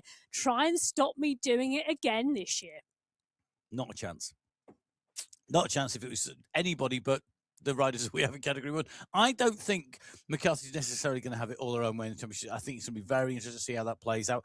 I think there's going to be a degree of when do you go, how hard can you go, how do you recover? And it's different doing this once a week on a Sunday, on the Sunday Race Club, and doing it day after day. Now, she proved she could do it the last time, but can she do it this time? I agree, but I also think that Ablock International, the team, will want to highlight all of their riders. They are a very inclusive team. It's not just about one world champion as the star on that crew. They really do highlight and promote the other riders as well. And each of those riders will have their turn during the MyWhoosh Championships. They will, I'm sure. And I think that's one of the things that we're going to see, is because it's also about time. It's about getting time. It's about putting time in the bank, not just individually, but as a team as well in those championships, the team competition being part of the championships. And that is going to be very, very telling in terms of how people ride. Wreck the field, split it to pieces. You could be doing damage to your teammates. Well, I agree. And at the moment, Guerra is holding this at 5 seconds. So Guerra is doing a phenomenal job out there for the Sweat Sensation. She really is holding McCarthy as close as she can. But McCarthy has just carved her way through the Category 2 race field. Carrie Stewart, Emily Sopers, Vania Santos, all at the front of that Category 2 race. And she's just motored past them. It's like a hot knife through butter. Ooh, I knew you'd have a phrase. There's lots of phrases in my head, most of them useless. However, that I think applies really well here, because that is literally, nothing is sticking to her. No. That's literally, which is why I used it, because she literally is slicing through the group and nobody can. It's the speed differential so great. Let's go to the right-hand side of our screen here, because we've got head of the race. It is the head of the race. Salgado was pushing really strongly on the front for a long time. We've seen other people have a push, have a little bit of a dig, and now as we're getting closer to the top, we're at 33 8.6 kilometers of our 35-kilometer race. The climb checkpoint 500 meters before the finish line. Vinenpar, Kittel, Perry, Horner, Edquist, and Co. Lou in here. It's Kittel we're in with, out of the saddle, dancing on those pedals. Kittel holds the course record here in California for the Category 3 race, and she will know that, and she knows she likes the course. At the 33.8 kilometre marker, they also know the world champion is on her way. So again, there are some decisions to be made in this group. Daniels is here, Atalupa is here, Johnson is here, Bulwara, Real, Horner, Perry. Vanenpar has been having a phenomenal month, and Anne-Marie Lip is so strong. This group, Category 3, one of the larger groups on the Sunday Race Cup, the strength and depth, we say it week in, week out, as we see Kittel, Bulwara and Johnson on our screen, they are going to battle to the top. So 1,000 meters to go to our finish, 500 meters to go for the climb competition point. Salgado leading in that climbs competition. At the top of the Hawk Hill, Salgado, Perry, Edquist, Horner and Vinenpar with 5, 4, 3, 2 and 1 points respectively. However, they also have the world champion about to come up on to their heels. 13 riders in the leading group in Category 3 are about to see the rider McCarthy rocket past them. Because she's going to do this as the gradient starts to drop a little, I don't think it will have dropped enough for them to be able to hold the wheels. I think McCarthy's kick here, look at the pace. Yeah. McCarthy is going, she's going to rocket through. Quicker. She should go through, but they're about to level. They're about to hit the flat section. Can anybody stay in position? Salgado lifting the pace in that polka dot skin suit. Edquist is doing the same. They're sprinting to try and get onto the wheel. They know that they've got a chance if they can make it over the top. The gradient's still 4%, but here comes the banner. This is for the checkpoint prize. And I'll tell you something, although McCarthy will claim the prize in Category 1, Edquist came through there in Category 3, and Edquist ahead of Salgado. I think the jersey will go to Salgado. We're going to wait for the computer to do its calculations. It will come down to those points. Well, Salgado went for the polka dots. She didn't go for the finish. Edquist and Vanenpar now picking up the pace. It's Vanenpar who is winding this up. Edquist is going to try and hold it, but Kate McCarthy in the polka dots in Category 1 is now moving away from the Category 3 race field behind as Jessica Edquist starts to pick up. So does Laura Vanenpar. Kate McCarthy sees the UCI banner. Category 1 world champion does the business in June. Jessica Edquist is going to take the win in Category 3. Laura Vanenpar, I think, is going to take second in that race.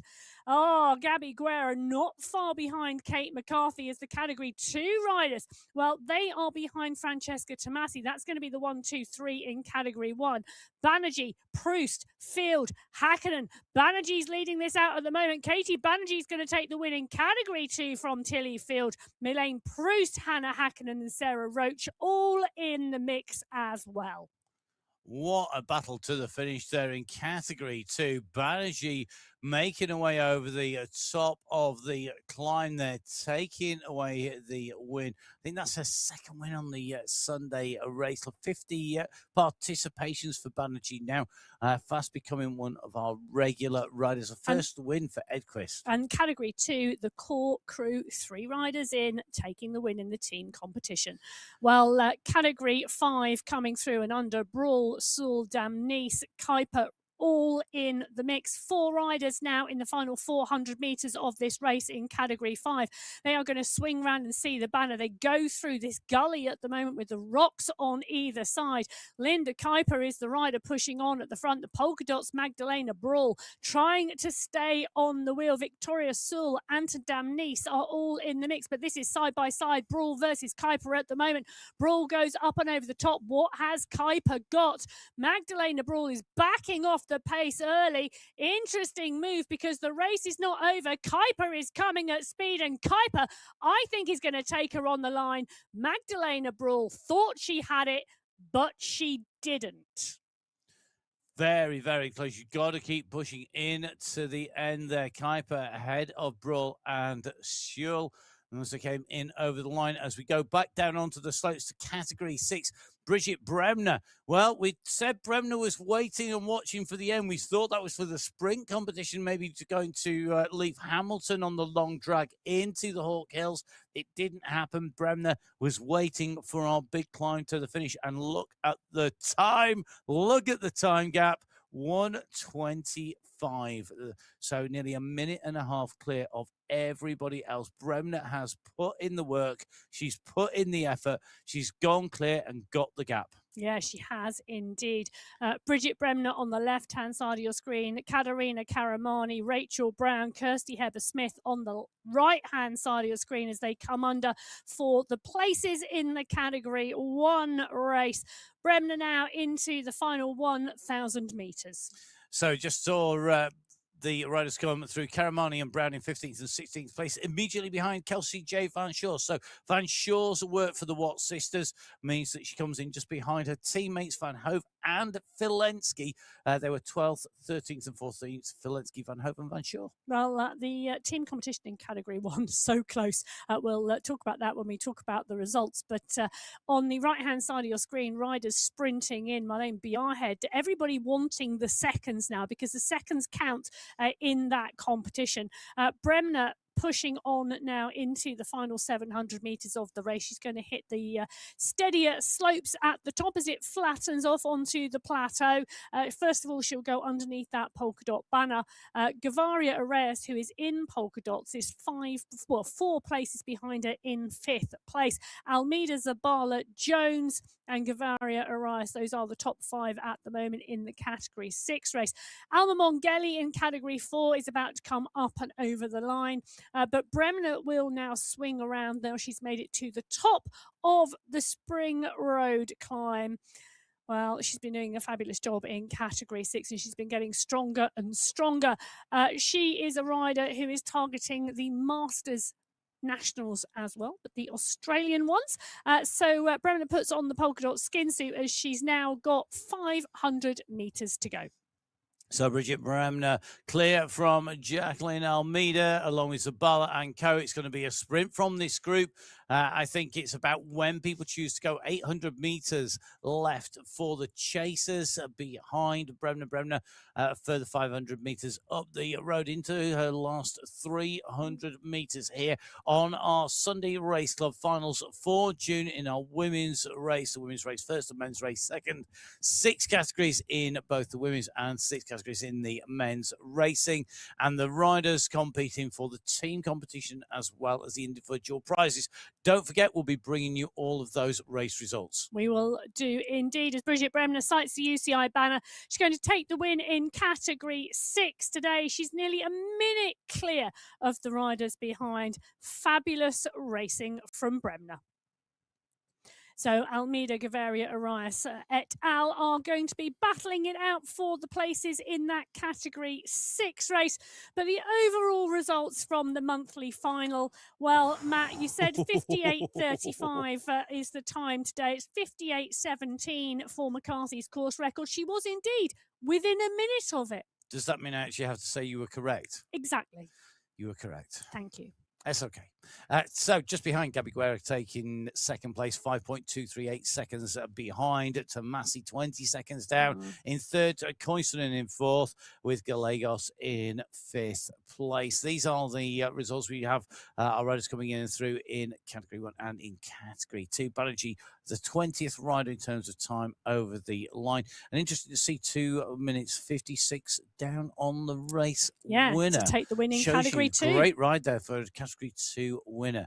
We'll be bringing you all of the individual race category top 10s on the way in through, and that is going to mean that we get to highlight all of our riders in the categories on the way in. Before we go diving into those individual categories 1 to 6, just overall, the race route today has not disappointed, has it? We knew that we were going to get a sprint fest first and a climb fest second, and it worked out that way. It did indeed, and we saw different tactics along the way as well in relation to that festival of sprint.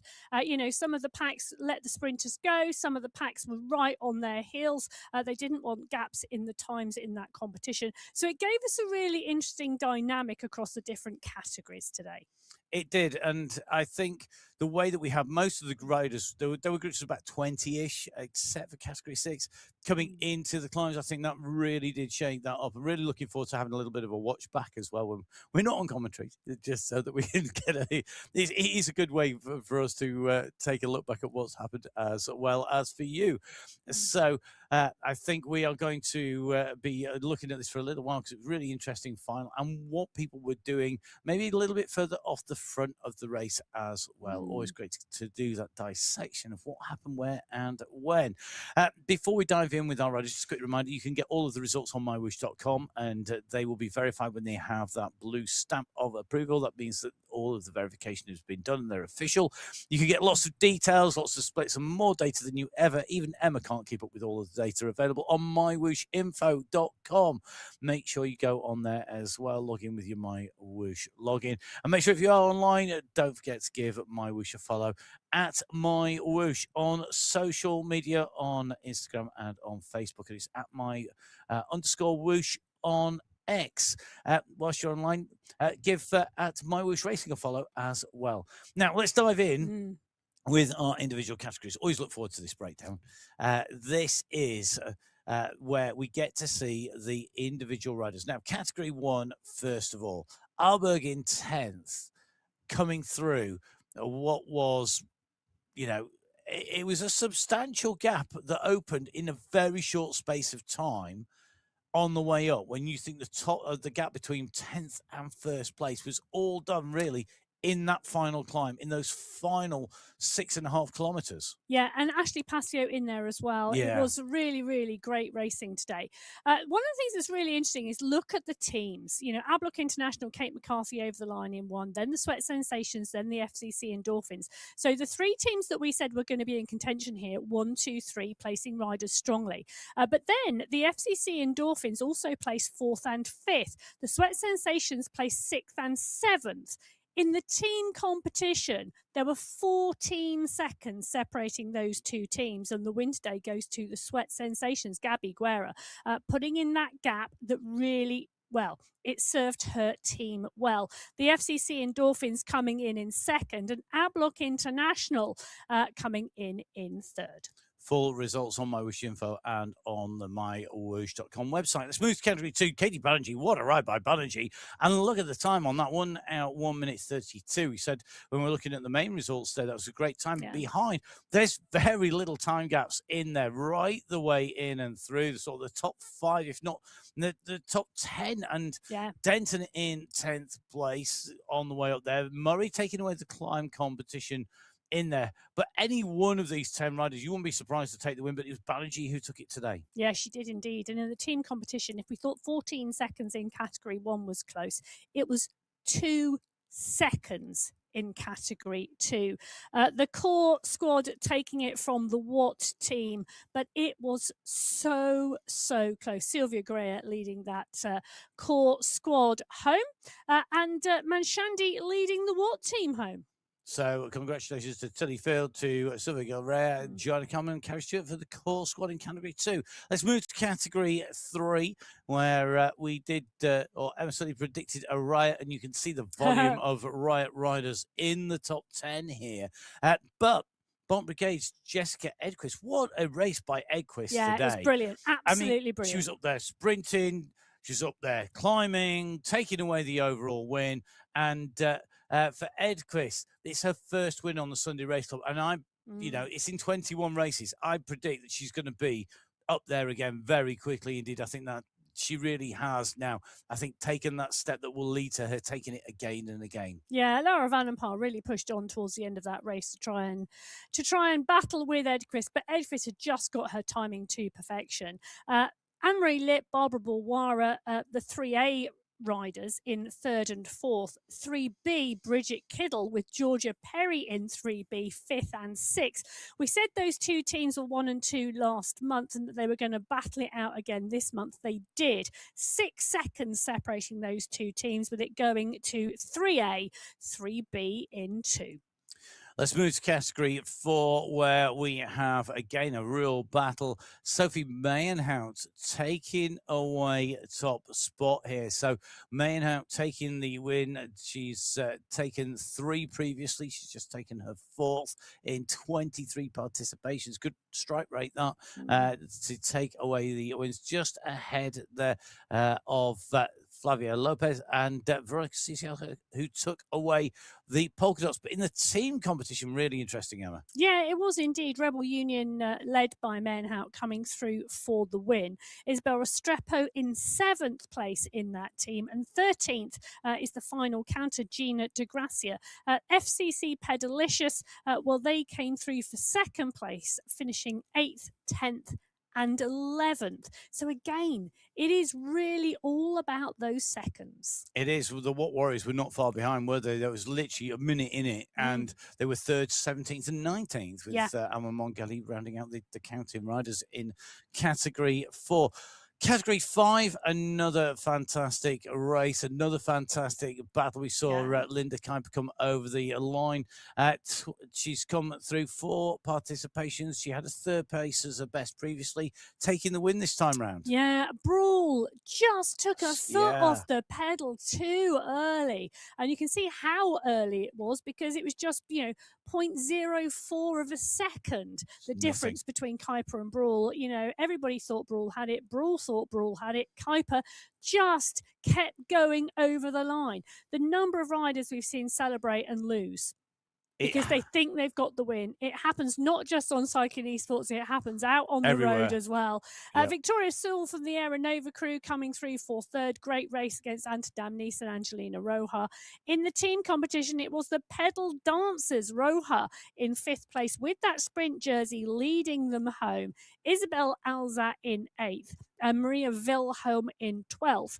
They take it by 12 seconds from Aeronova. Sewell leading them through in 3rd place. Yeah, Sewell, Loxley and Samuel for the Aeronova team ahead of the SEC Cycle Spark squad. That leaves us one more category to go. We saw Bridget Bremner from Ruse in the Palace, still one of the best names that we've, I think, ever had in terms of team names in the competition. The win going to Bremner, also the climbs competition as well. Behind, you can see a real mix of riders. Monica Hadjuk, who we saw on our screens, coming through to take a good top 10 here today, taking 9th place. Susanna Lopez, who's on our screen as well, coming through, taking an 8th place in there as well. Jacqueline Almeida, though, I think for me, pulling out a really good ride here. 3rd place on the podium here today, and a great ride by the Cycling District rider. It was. Well, it's a great ride by the Cycle District riders, because Lopes in 8th, Zabala in 4th, Hoyas Almeida in 3rd and Limbaga in 2nd. They packed that chasing group, and they made sure they all stayed in the chasing group by controlling it as well. They take away the team win with 2nd, 3rd and 4th. Lopes in 8th, Ruse in the Pello.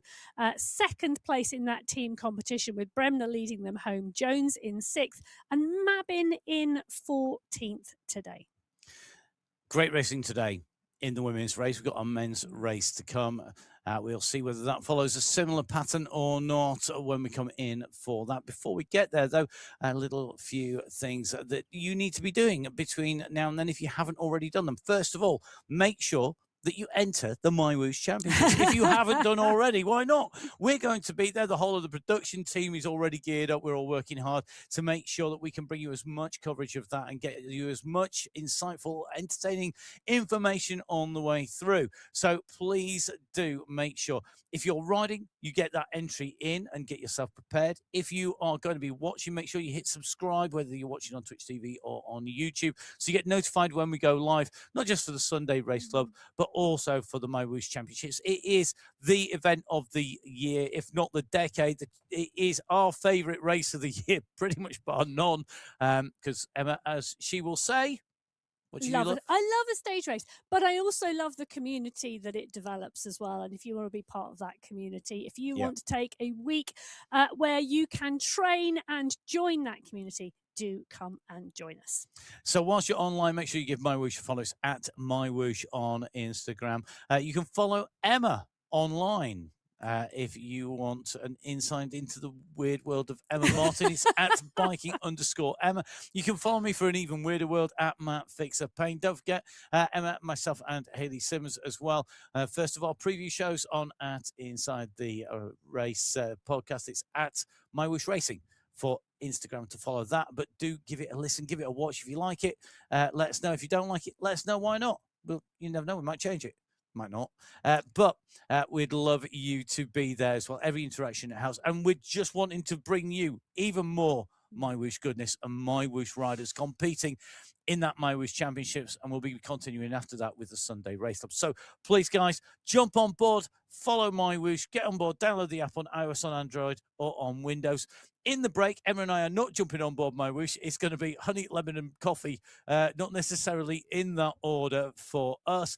Get yourselves rehydrated, refueled. Thank you for watching. Thank you to our riders in the women's race field for keeping us entertained. The men are up next. We will be back with them. Until then, from Emma and myself and all the team at MyWhoosh, enjoy the break. We'll see you soon. Goodbye. Goodbye.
So hello and welcome back if you're watching on Women's Race. Hello and welcome if you weren't to the MyWhoosh Sunday Race Club, to our finals in June for 2026.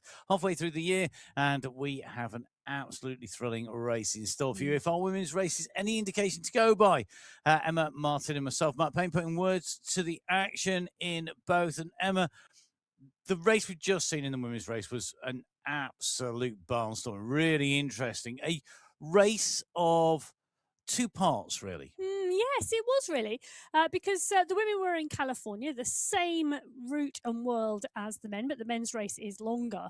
The women's race really was a race of two halves. It was a sprint competition, and then it was the GC and team competition that took place.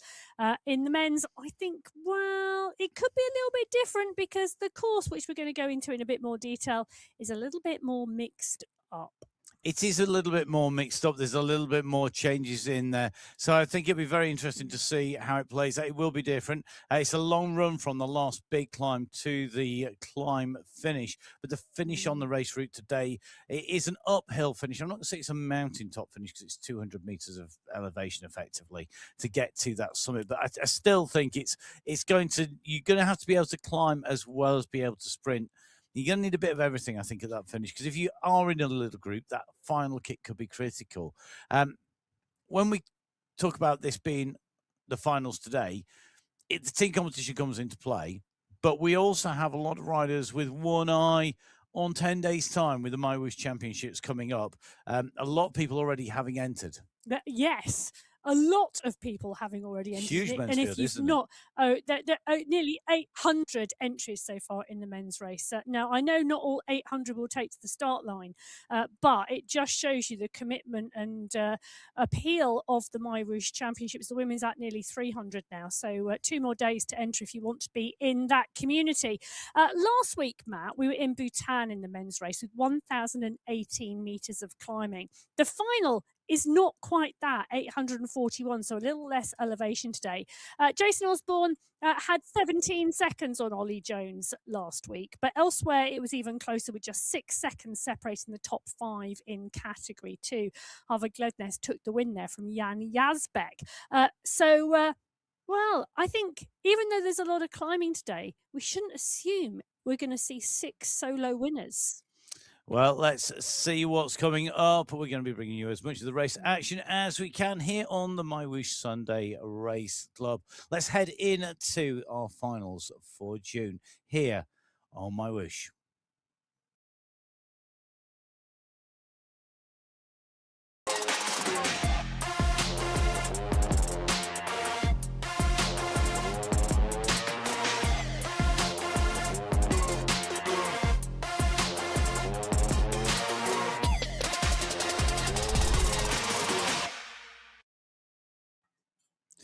It's the end of the month. It's time for our team competition.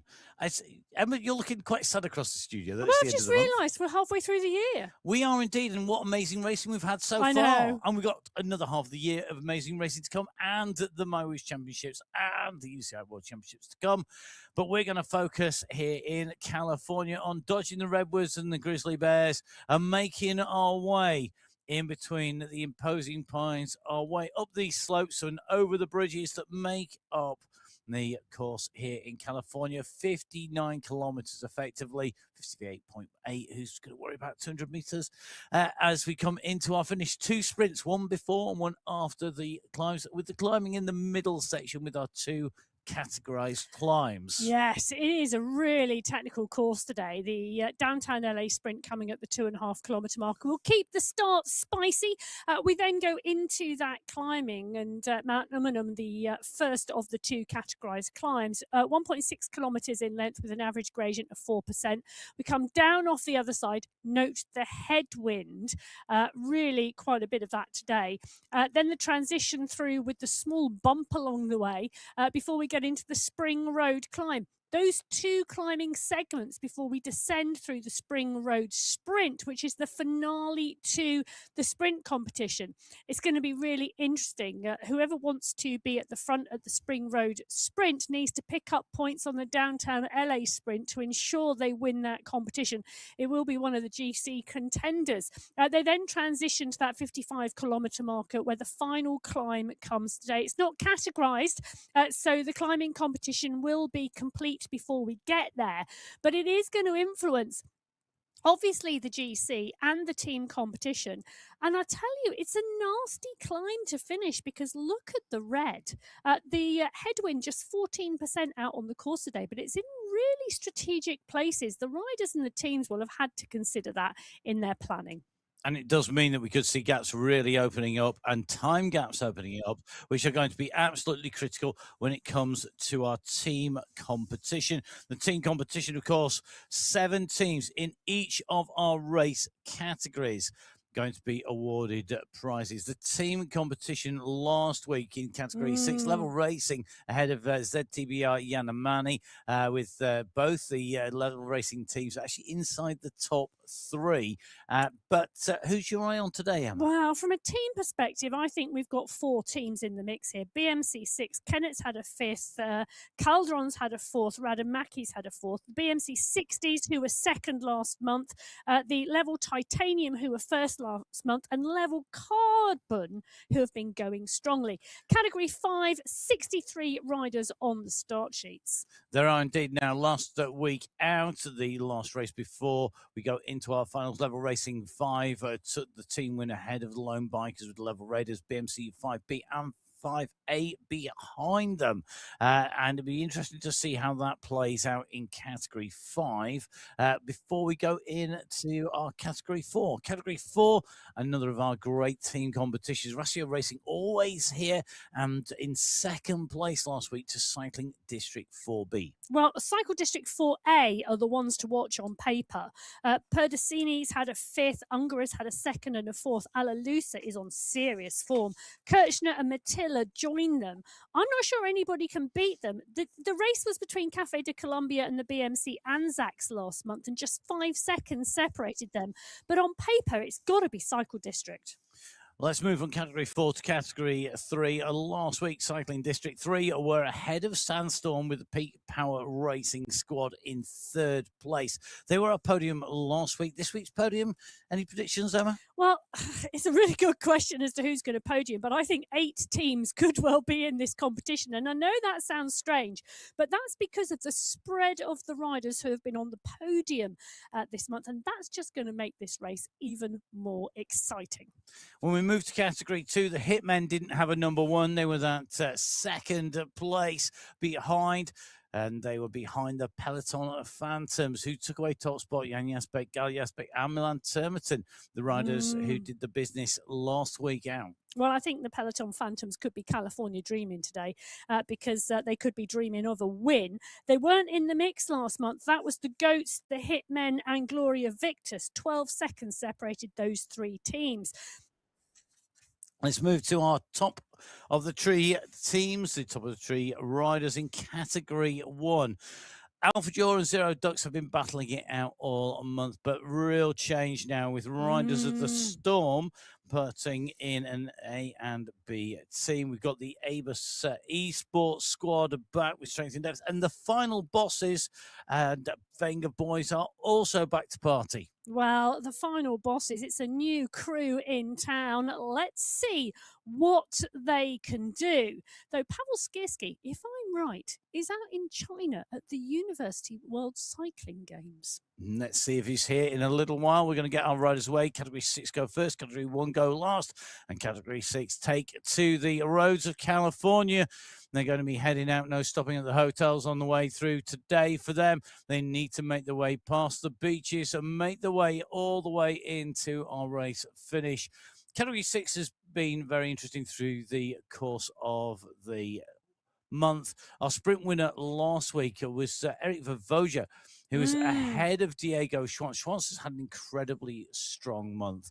It was Matthias Kraus in the KOM, taking the climbs competition, but Schwantz took the overall from Mike Broadbent and then Vavoja in third place. Yeah. So familiar names right the way through. Yeah, Schwantz has gone up to category 5, and I think off of his performance this month, Yeah. absolutely the right place to do. Mike Broadbent has been having some great races, and it's really good to have seen him progress in the Sunday Race Club after starting out on the Cycling Esports League. Yes. But category 6 for me, it really has been a dominant and great months of racing out there. We've had 3 different winners through the 3 qualifiers and 14 different riders finishing the top 5, which tells me there's real strength and depth across the race field. Now, BMC 6, the BMC 60s, level carbon and level titanium, I think those 4 squads are really going to battle it out today because the BMC 6, they've had 3 riders in the top 5, so have the 60s and level carbon. So the strength and depth in those fields, well, it's fabulous. It is, and when you start putting those riders together, Mike Broadbent with Thomas Korver, Joseph Van Best, Ingmar Van Best, and Ibrahim, you know, you've got like level carbon. They suddenly become this really strong team, and whilst, you know, Mike might be the rider who's been right up there this month, he's backed up by some strong riders, and I think that's what we see when these riders come together in these finals. Well, the other rider to keep your eyes peeled for is Greg Gacek, because he too is a rider who has come to the fore this month, and he's been on the Sunday Race Cup. He's been getting better and better. And I'd also put a call out for Dylan Kennett, whether it's now or whether it's next month, he will get better and better. He is back on the Sunday Race Club after having had a significant break. He will get better and he will get stronger. He's a name to watch too. We'll see whether that's going to be the case in Category 6 today as we move across, though, to Category 5, who lead the start pens here today on the MyWhoosh Sunday Race Club finales for June. When it came to the sprints last week, Luke Kendall was flying ahead of Rod Loxley, taking the overall competition by 2 points. Loxley tied with Mizaros on 5. In the KOM competition, Rod Loxley was up there again. He was ahead of Simon Bradley, but behind Villa Petta, and it was Villa Petta who took the overall win from Loxley and Reimers. Can I just say, welcome to the King of California. Luke Allport is back on the Sunday Race Club this month. It has been absolutely brilliant to see him, and he's got to be feeling the vibes today, though I think this is a longer version of the course than the ones he won on. Yes, you can see he's been in training because his training bike's just in the background behind him there. Yes, in training. Because does match his colour of his jersey as well on the avatar. Well, matching his colour of his jersey, because Silva and Sugai at the moment are battling for a different colour jersey. Jose Silva on the front here, pushing towards the banner. They're 2.2 kilometres at the moment. They've got around 200 metres to the banner. There it is, literally just around the corner. Eduardo Sugai going up and over the top, the Brazilian rider. Silva starting to kick again. Ibrahim, Broadbent, Burton all behind. So Saro's coming at a good pace, but it is Eduardo Sugai who goes underneath the banner in one. He will put on that green skin suit because he takes the first sprint.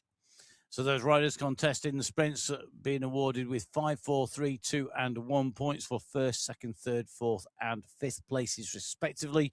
The 2 sprint points added together to give the total on points. If the riders are tied on points, what they do in the first sprint will be critical because it is taken on that first sprint. So it really does encourage the riders to put down a big marker. Sugai taking the green jersey. He goes in to the lead in that competition. And you can see those points awarded: 5 to Sugai, 4 to Silva, 3 to Broadbent, 2 to Vavoja, and 1 to Ibrahim. Yes.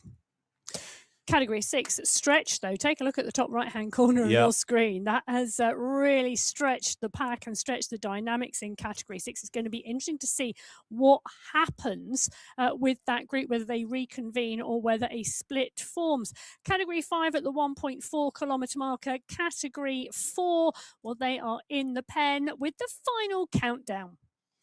So they're heading off. They're not going to Europe. They're going across to California. This will be the move out, slight right-left chicane here just to take them on towards the course proper. and head out onto the roads. Led out by Graham Pearce at the moment. Aidan Sinclair, the sprint winner from last week, sitting in second wheel at the moment. He finished ahead of Marvin Angarita and Fabio Mancino. He had more than twice the points of anybody else in that sprint competition. He was not up there, though, in the climbs competition, but Aidan Sinclair, very, very strong when it came to the sprint points, but doing it it was not so much a sprint as a breakaway.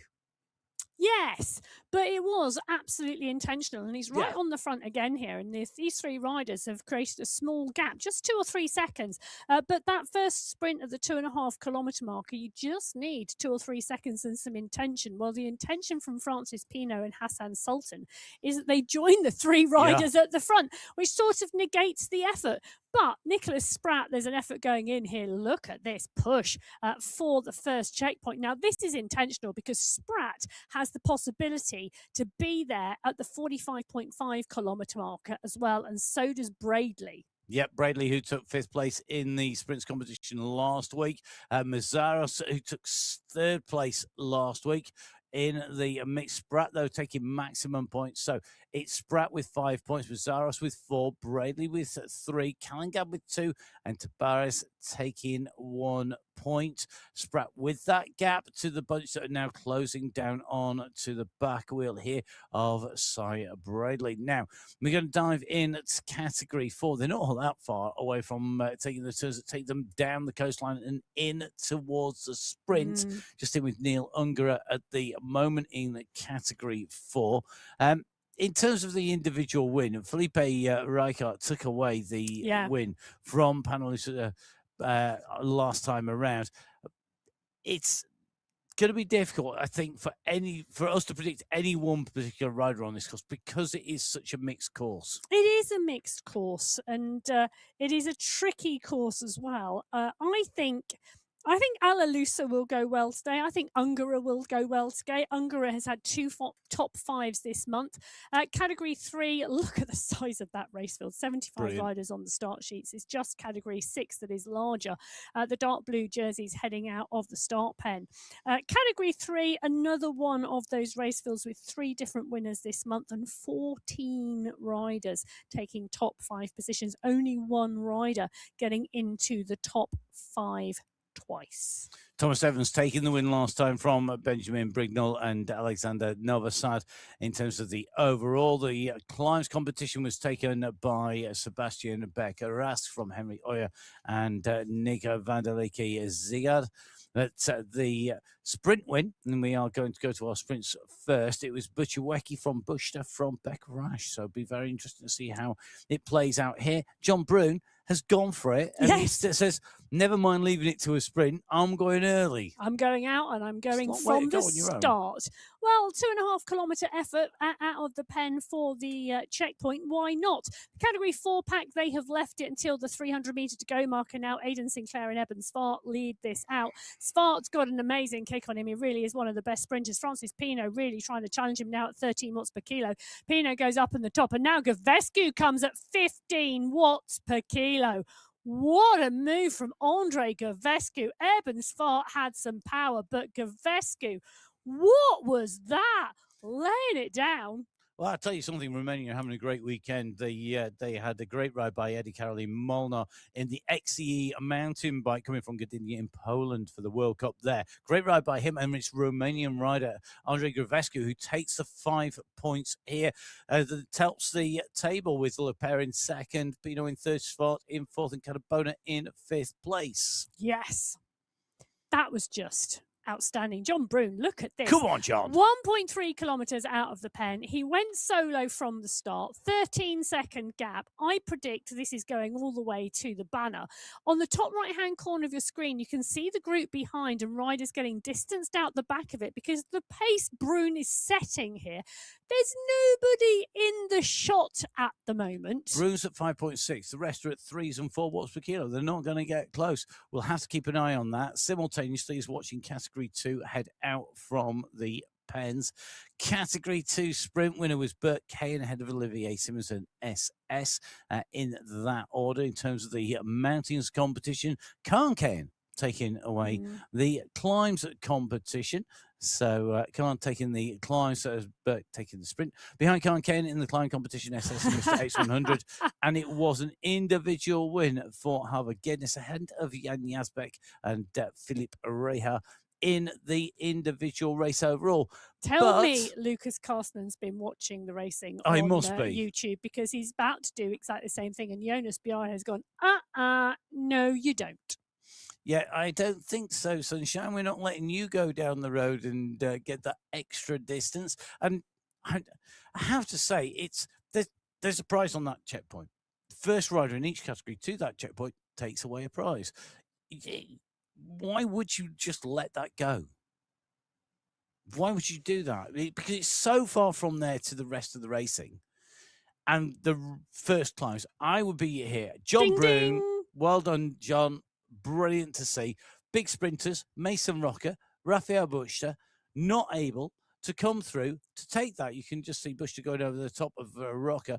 Both great sprinters, but they can't use that if Brune's down the road. Yeah, but Butcher, Hullhurst, Rocker, Ramirez, Hoyas, Kalman, they are picking up points in this competition because they know where that second sprint is. They're banking on the fact John Brune isn't going to make it to that second sprint. Come on, John, you can do it. Because Butcher, Hullhurst, Rocker, Ramirez, Hoyas, they're riders who regularly finish in the top three. They are banking on John Brune sitting up now and sitting in the pack and not making it to the 45.5 kilometre mark in the points. John Brune has taken a win. Yes. On the Sunday Race Club. I said they were banking. I didn't say they were right. He's also taken a win in the MyWhoosh Championships in 2025. So is this as much about that, the pushing on? But just looking where John Brune's win was, his win was in Sakonimichi in Japan. Yeah. And that's not a flat course.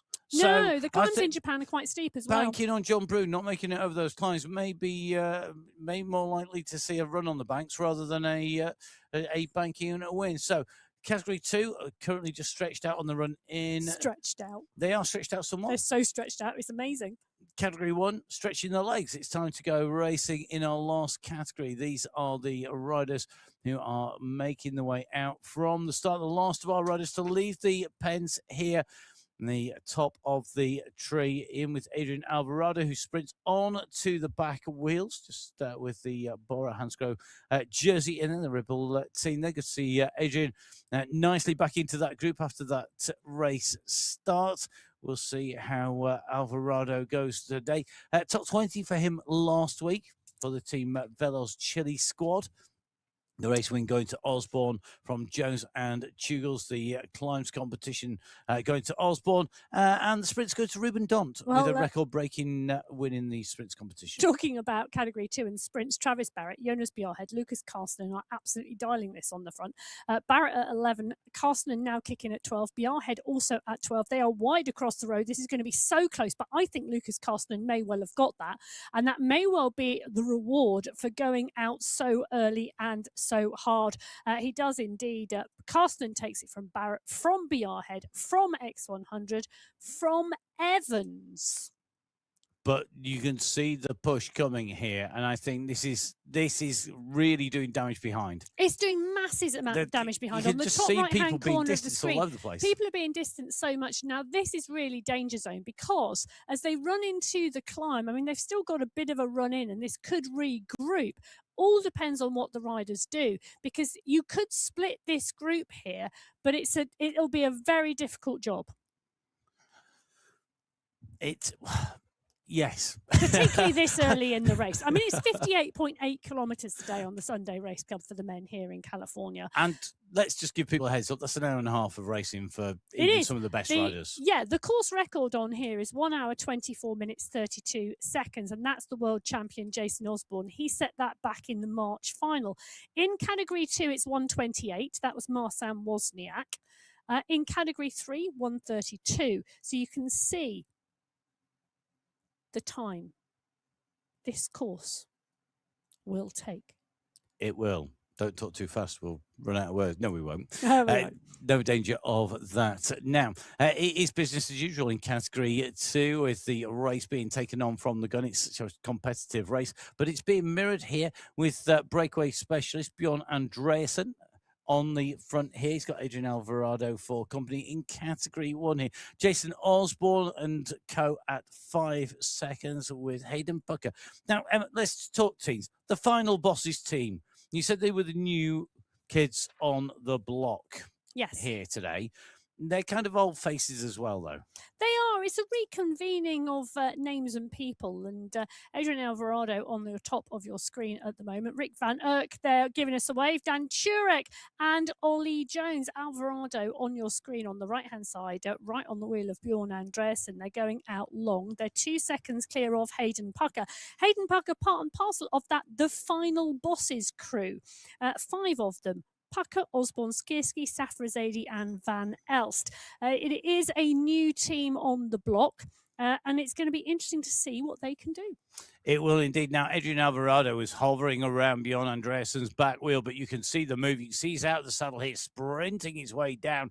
The gap behind us, we can see on our screen. Now, he's not going to see that on his gain screen, but we could see that. It's meant he's gone through with room to spare. Alvarado picks up that checkpoint prize in category 1, a substantial prize for going through for each of the winners in our categories.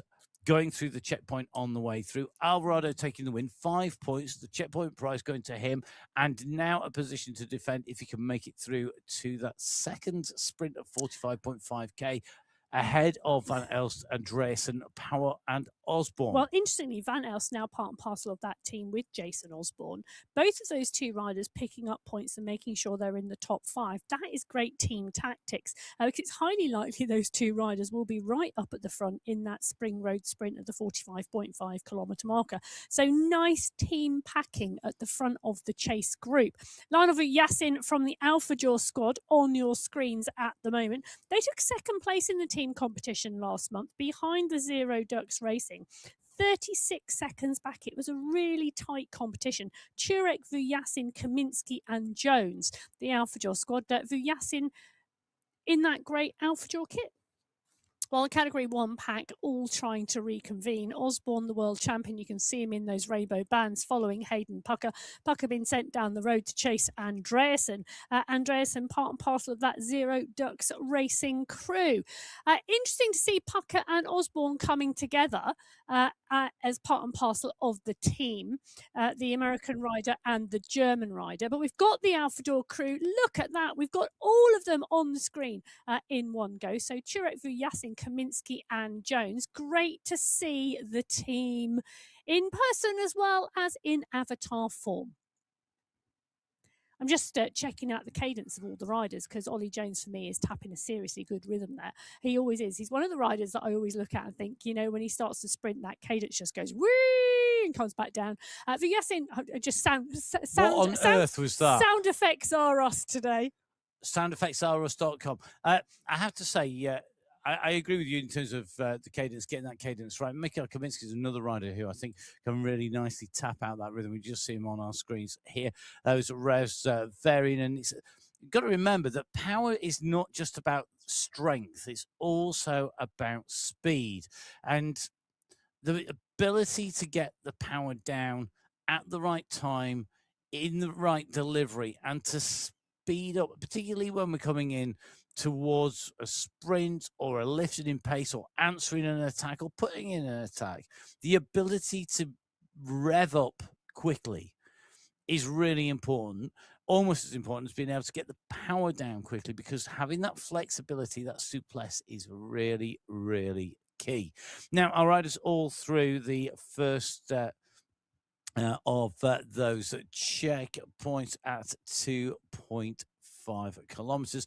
Category 2 going through the fastest. Category 1, some 15 seconds down, and that just shows you the difference between the Category 2 bunch on the right hand side, who have been really on it from the word go, and Category 1 who have had a professional race start. 2 kilometers. It's just amazing.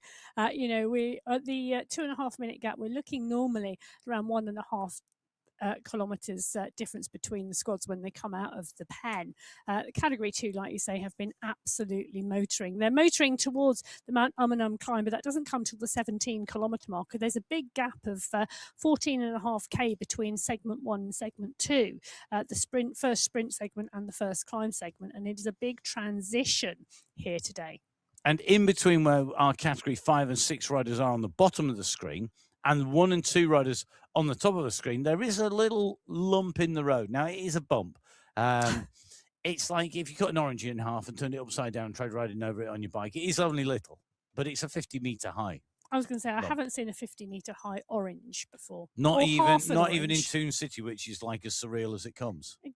Exactly. Well, Luke Kendall on the left-hand side of your screen is tightly ensconced in that Category 5 pack at the 12.2. Good sprinting by him last week. Oh, my goodness. Great riding by him. I was really impressed. Yeah, it was. And that pack rolling strongly. The Category 6 pack at the 13.4k, also rolling strongly, around 38 kilometres an hour at the moment.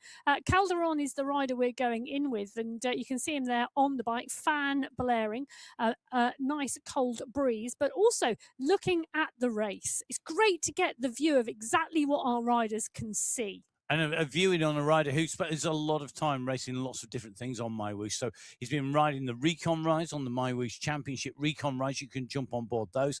His last one of those was the Alula Valley of the Tombs. He's also been...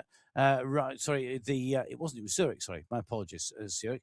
He's also been riding loads of the crit races as well. Now, one rider who has got the kit on already, you see Joel Lipinowski is here, already tapping it out a nice rhythm here in this group. Joel, another rider who I think will be looking forward to today's racing. Yes, but you can already see the work being put in by these riders. This pace is high, and we go in with Edison Aguila as well. Again, another rider, you can see the heart rate's up at 189. Yes, they are personal to each other, but they're currently sat zone 3, zone 4 in this pack. It's a strong pace at the moment. It's not an easy pace in this Category 6 race as they transition to this small climbing section.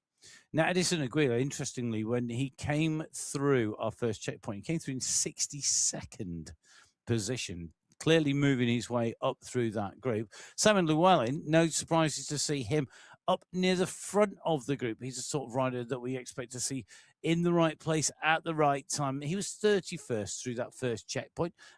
Interesting choice of jersey today. Let me just give you a little bit. Simon Llewellyn and I have been having a chat this week. Okay. He has taken up sewing.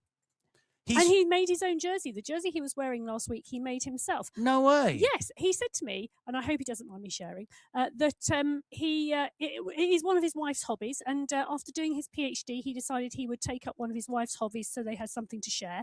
And the jersey he was wearing last week was one of his creations. So I say, Simon, absolutely fantastic, yeah, hats off, mate. Simon Llewellyn. Wear it and be proud. Too right. Scott Farrow clearly needs to get those skills if he ain't got a jersey on.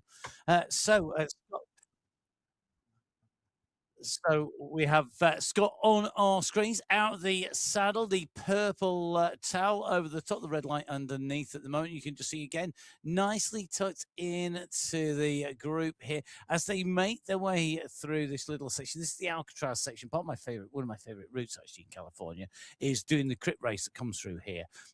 It's really twisty and turny. It's not quite as twisty and turny as a cyclocross race, which is apparently one of Emma's. It is one of Emma's answers to a question on the new podcast. Yes, but if you want to find what the cyclocross race is, what the question was, you'll have to tune into that. Yeah, I'm not going to tell you. Sorry. Yeah. Not happening. Must remind myself not to let that slip later. So Category 6, Category 5 on the road at the moment. Both we got a rider Alcatraz. off down the road actually in Category 5. We're just seeing them go around the corner. I saw a light blue jersey disappear. It is Matt Monroe Lenador who's gone off in hunt of the base of the climb. He's at 14.4k. I say the base of the climb. This is from probably around the 12-kilometre marker, a climb to the base of the climb. But it is just it's a rolling one. I was going Lenador. to say, I don't remember climbing on there. Yeah, it's a rolling climb. But Lenador at the moment is 1.3%, then it drops down and then it climbs up again. And he's making the most of this section to push on and to pick up the pace in the Category 5 race. You can see the work being done here. He's going onto the back of some of the Category 6 riders now, and he's using them for this attack. And it's good to see Mac back with us once again. He rejoined the Sunday Race Club in June this year. He was racing, his last previous racing was in the September and October of last year, where he took his first win actually on the Alula Heritage Climb Reverse course. So definitely a very similar style of racing. Well, Christian Kozanski on our screens at the moment, closing down the gap to Lenador. He's one of the riders who I think will be looking forward to the climb. He is a great climber. 5 rev per minute on those legs. Yeah, but it is definitely one of his preferred parkour. Yes, indeed. In with Luke Kendall. Man who has definitely made his name as a sprinter at the moment. We'll see whether he stays as a sprinter. He's definitely warm there. But of course, you've got to remember at the moment it is the depths of the Southern Hemisphere winter. Yes, at it's the dark moment. It's not just dark; it's also cold. Well, relatively cold because it is their winter, whereas the Northern Hemisphere it is summer at the moment. Riders from all around the globe out and racing as we're in with Alex Narovny, just jumping across to Junior Pence here. But Gibson right on the front, though, leading this out as we go in with Junior here today. And good to see he's got the MyWhoosh jersey. He's got the shorts on here. So he's already prepping himself ready for what's coming. Well, X100 at the moment pushing off the front now. We're just going up to the 12-kilometre mark in the Category 2 race. This is a big push, actually. Nikolai Damsgaard going with him. This is a small climb coming up, and it's interesting to see how the riders are choosing the attack points in these races. And Category 2, there are lots of attack points because there are a lot of attacks. And there's a lot of riders who want to attack as well. Well, there are. And I say that, but, there are a lot of riders who want to attack. And we do see a very, very active Category 2. And I think one of the reasons for that is because the racing is so close. The ability is so close between these riders. Machado on your screen at the moment, up and out the saddle, in the pack. They don't want to let X100 and Damsgaard go. No, I just don't do it. I don't think they've got much choice at the moment. No, though. but you look at riders like Damsgaard, you know that they're going to be strong. They're going to go in that breakaway. If they're in with Mr. X100, the pair of them are going to be very much up to the fore. Interesting, just got that shot of Mitchell Machado there. He's been on the MyWhoosh Recon rides as well recently, as well as racing strongly in the Sunday Race Club. As we take a dive into the bunch, we've got Jakob Bjorklund, bottom left-hand side, David Nitko, bottom right-hand side, Ivan Nuki at the top right-hand side, and Khan Kane. Khan, one of our real fast riders. The Kanes together, and I kind of hate doing this about, family members, but they do have a habit that the Kanes are coming good at the right time. Now, we've said before about the Kanes coming good when it comes towards the MyWhoosh Championships, and that's where they really first came to our attention back in 2023. 2023. They have consistently been riding and getting better. I think they've become more all-round. I mean, it's a long time ago. We're talking 3 years ago. They've become more well-rounded. Yeah, pair well, we of saw riders. them in 2023 targeting the sprint competition. In 2025, Khan Kane won the climbing competition. So, yes, all-rounders, and absolute proof of that in the results. And it's Khan Kane also regularly top-fiving at the moment on the Sunday Race Cup. So it really is an all-round progression. Nikolai Damsgaard and X100, they've now got 11 seconds from the group. They are out of sight at the moment, not out of mind, because Machado, Termerton, SS are on the front of the group. Well, actually, they've just broken away from the group because they are giving chase. Now, Nikolai Damsgaard, another rider he had, I think it was 3 second places on the MyWhoosh Championships in 2025. Another rider who, if this is anything to go by, is looking to put himself into the mix when we go into those championships, as well as, of course, putting in a strong ride here today. This X100, the rider he's with, took the MyWhoosh Championship in Category 2, took away that win in Category 2 of 2025. And of course, we know he's been riding really strongly as well. So dangerous pair to let go this time of year, particularly. Yes. Let's go across to Category 6. We are just going over the 18.2 kilometre marker. This is the top of Mount Umunham. It is indeed, and the checkpoint comes very shortly. Well, in around 250 metres, they're going to swing around the corner. They are going to sight it very soon. Matthias Kreutz at the moment off the front. Murato, Ibrahim, Viraga, all in there. Gacek is in there as well. They're doing the chasing because this rider is going to go underneath that banner in one. So Cruz goes through first. So just looking at the names behind, because this is going to be really telling. Gacek is up here as well. Yes. So Gregor's Gacek in the mix. Ephraim Mamba, Vergara's there. Ibrahim we've seen. Gonzalez is also there. The point scorers. Kennett, Montoya. Yep. They're all in the top 10. You've got to be in it to win it. You've got to be up near the front of this group. You can see the gaps are opening up behind. Get caught the wrong side of a split. You've a lot of work to get that back. If you get that back at all. He's happy. So, Kreutz, Ibrahim, Mamba and co leading them through, scoring the first points. But the big climb is still to come. Remember, Mount Umunham, a climb of some 65 meters once we went onto the climb proper. When we go to Spring Road climb, it's 279 meters, a whole different. It's like the difference between a bridge over a canal and Everest. Yes, with 34 riders in the leading group in Category 6, 7 teams still in contention. 7? Yes, 7 teams Blimey. Still in contention. At the moment, Level Titanium are leading by 2 seconds from the BMC 60s. Level Carbon 3 seconds further back. Now the sprint is on here in Category 5. Junior Silva right up at the front here. Takes that left-hand turn. You can see Junior on his way through. Brayley right with him. Looks like Menendez also in there. Marin and Mazzaros. We're going to have to get confirmation of those riders as they came over the line. It is Silva who takes 5 points. Brayley takes 4. Menendez takes 3. Mazzaros takes 2. And Thiem takes 1. Yes. We thought Category 6 was big with 34. It's even bigger in Category 5. It is even bigger. 45 riders in contention in that Category 5 race, all in that group.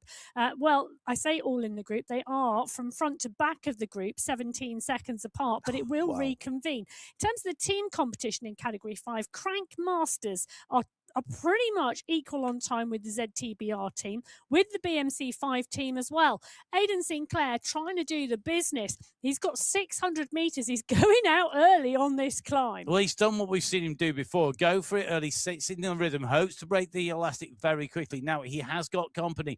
Now, he's got to dig in deep here because they're starting to come around the outside. He's got to hold on. It is still a fair way to go to get to the summit of this climb. Remember that banner is at 18.6 kilometers, 400 meters or so. Henry East at the moment, they're looking very comfortable at the moment. Yeah. To say he's literally hovering around about the top 5 here.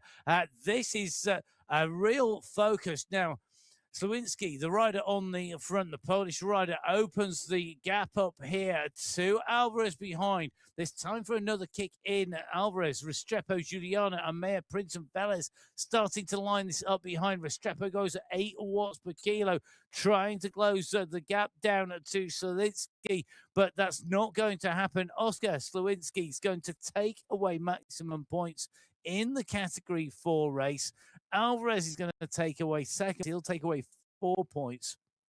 Restrepo, East, Amaya, I think in the order. In fact, they are. So 5, 4, 3, 2, and 1 points for Slawinski, Alvarez, Restrepo, East, and Amaya I think that's a marker of Henry's intentions here today. Yes, 48 riders in that group, though, smattered on that hillside at the moment. And the BMC 4 crew, well, they are just ahead at the moment of the BMC Anzacs and Racio Racing. Cafe de Colombia still in the mix. So are Cycle District 4A. So are BMC 4 Up. So are Level Golden Fall. So are Pedal Club. So are Cycle District 4B. All 9 teams still in it.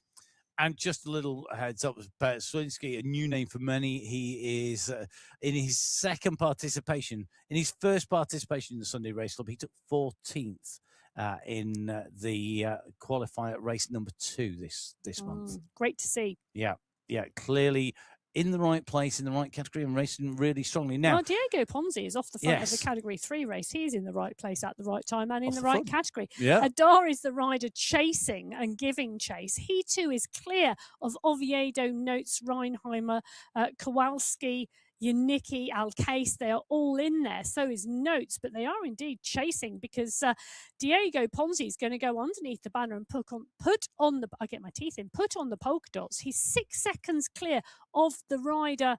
Wow, look at it. The gap's huge. It's just the gaps are relatively huge. Just in with Oviedo, who's just made his way in over the line. I'm not surprised he's tired. Oh, yes, third place on that climb. So Ponzi and Oviedo are top 3 riders through so far, scoring 5, 4, and 3 points, followed by Andre Notes and Martin Condor as well. Look at the size of that group. So Ponzi and Adar, the 2 riders, they're 10 seconds clear of the chase group. There's 65 riders in that group.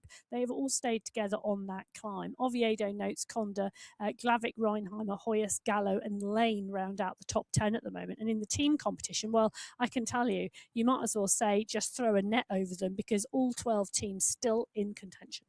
Ponzi and Adar not part of teams this month, so that could throw a little bit of a shake-up in the mix. Meanwhile, Category 2 are on the way up, and at the moment it is going to be Damsgaard, who's gone to get the gap at the moment, looking to open up some distance between himself and Mr. X100 because he wants to take away this checkpoint prize. He's going to come around this right-hand turn at the moment, and it's Damsgaard, then Mr. X100. Then you can see big bunch of riders chasing hard behind. They're looking to get that gap down to bring that back together. Emma, sorry, I was looking at a different screen at the time and focusing on that. Did you tell people just how many riders were in that blue train? I did, 65. Damsgaard next 100 going underneath the banner for the polka dots. The polka dots going to Nikolai Damsgaard. He gets to that point 2 seconds ahead of X100. This is the chase for points behind. Machado, SS, Nuki, Ken, Simmons, Gorjank, Trujillo and Kukirski round out the top 10. But it's 10 seconds behind Damsgaard and X100, and they pick up the most points. And by my calculations, that is a massive group going through 50-some riders. It is a big group, but I can tell you, because of that gap from Damsgaard, he takes Vuelta Panda over the top by 9 seconds clear of Abus Esports 2. The rest of the teams, I'm taking a little scroll, pretty much all still there. And it shows you how critical those seconds are at this stage in the racing in terms of where those teams are in terms of the team competition. Now, much further down the slopes, a long way behind Category 2 at the moment. Are you telling us a story? If you're sitting comfortably. No, I already began. So the riders are on the slopes in Category 1 because, as always with Category 1, they're very careful with where they expend their power and their energy. A bit like we tend to see, and at the moment, Saeed Safrazadi, Rick Van, Daniel Churek and Lionel Vijassin are in the mix because they're all together. Rick, focus on the racing, mate. Honestly, that man must be able to ride one-handed. I bet he can pull a wheelie one-handed. Yeah, well, why not? Those hideously talented riders. Van Elst at the moment on the front here. Ruben Dont giving chase. Jason Osborne now starting to make the power go down through his pedals. Osborne Osborne's just gone to 13 watts per kilo. This is the moment where Osborne's gone. This is mine. Everybody out the way. The world champion coming through. Osborne sprinting to the top of the climb. The rest of the riders, Van Elst has gone to 9 watts per kilo behind. Jones starts to respond. So does Knudsen, Safrazadi, Paradians and Nair. They're scrapping for the points behind. But Osborne, this is one massive push. See you later. I'm going after the polka dot skin suit. And Jason Osborne, let's not forget, he was the first rider to hit 100 podiums doing that last week, taking away top spot in the race in 100 podiums to Osborne, and that's for a reason. Can I just say how cool, calm and collected does Said Safrazadi look on that climb? He's looking like, a focused rider. I wish I could look like that when the road went uphill, never mind at the top of a climb, but so focused and looking very much in control. Rick Van Eyck looking like he's sucking all the oxygen out of the room at the moment in comparison. A definite contrast there between the two, but Said Safrazadi, we know, has the potential to be on a podium here today, I think, with this course. Definitely. Osborne, Power, Van Elst, Van Eyck and Pucker in there. And you can see why Van Eyck was sort of pulling that face as he came up there. Despite waving, grabbing points in the climbs competition, taking 2 points there ahead of Hayden Pucker. Yeah, no, I was just taking a look to see what Jason Osborne was doing because we are about an hour away from the finish. I did wonder whether he'd sort of engaged the hour button and was going to ride away, but he was indeed down at around 2 watts per kilo on the descent, taking some recovery.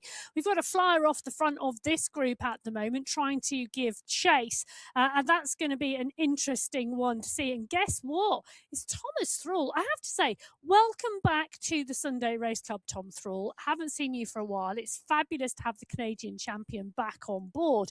He's closed the gap down to Jason Osborne. The two of them now together. Thrall continues on the throttle. Osborne now having to respond. Pucker, Chirek, Kroll, Kaminsky all behind. In the team competition, as they went over the top, just taking a look, 6 riders within 6 teams within 9 seconds. And Thomas Thrall, I think there's a reason we're seeing him back with us because he was one of our key participants in the MyWhoosh Championships in 2025. His best position was the 4th place on the last stage. He also got a top 10 in stage 3, which is the Tour of Hegres stage, and top 10, 6th place on the Emmy Origami stage 1. On the MyWhoosh Championship. Yes, so, the sprinter stages. He is a great sprinter. And I think Thrall, that's why we're starting to see a few different names here on the Sunday Race Club. And to put this into context, we're not just gratuitously mentioning the MyWhoosh Sunday Race Club sort of in combination with the MyWhoosh Championship. It is there for a reason because there are riders now really starting to participate more and come back because they are racing in the MyWhoosh Championship, but you're also seeing performances by riders who are looking to pit for their form to come into peak now as well. And we've had a lot of new riders on the Sunday Race Club over the last 5 or 6 weeks. I think specifically because of the MyWhoosh Championships. If you were going to join the MyWhoosh Championships, getting onto the Sunday Race Club and riding 1 or 2 of them, really, really great in terms of your preparation. Now let's just take a look here. We've got a real mix of riders from Category 1 to Category 6, all on your screen at the moment. This is the MyWhoosh Sunday Race Club community. It's a mere soupçon, a snapshot. Yes.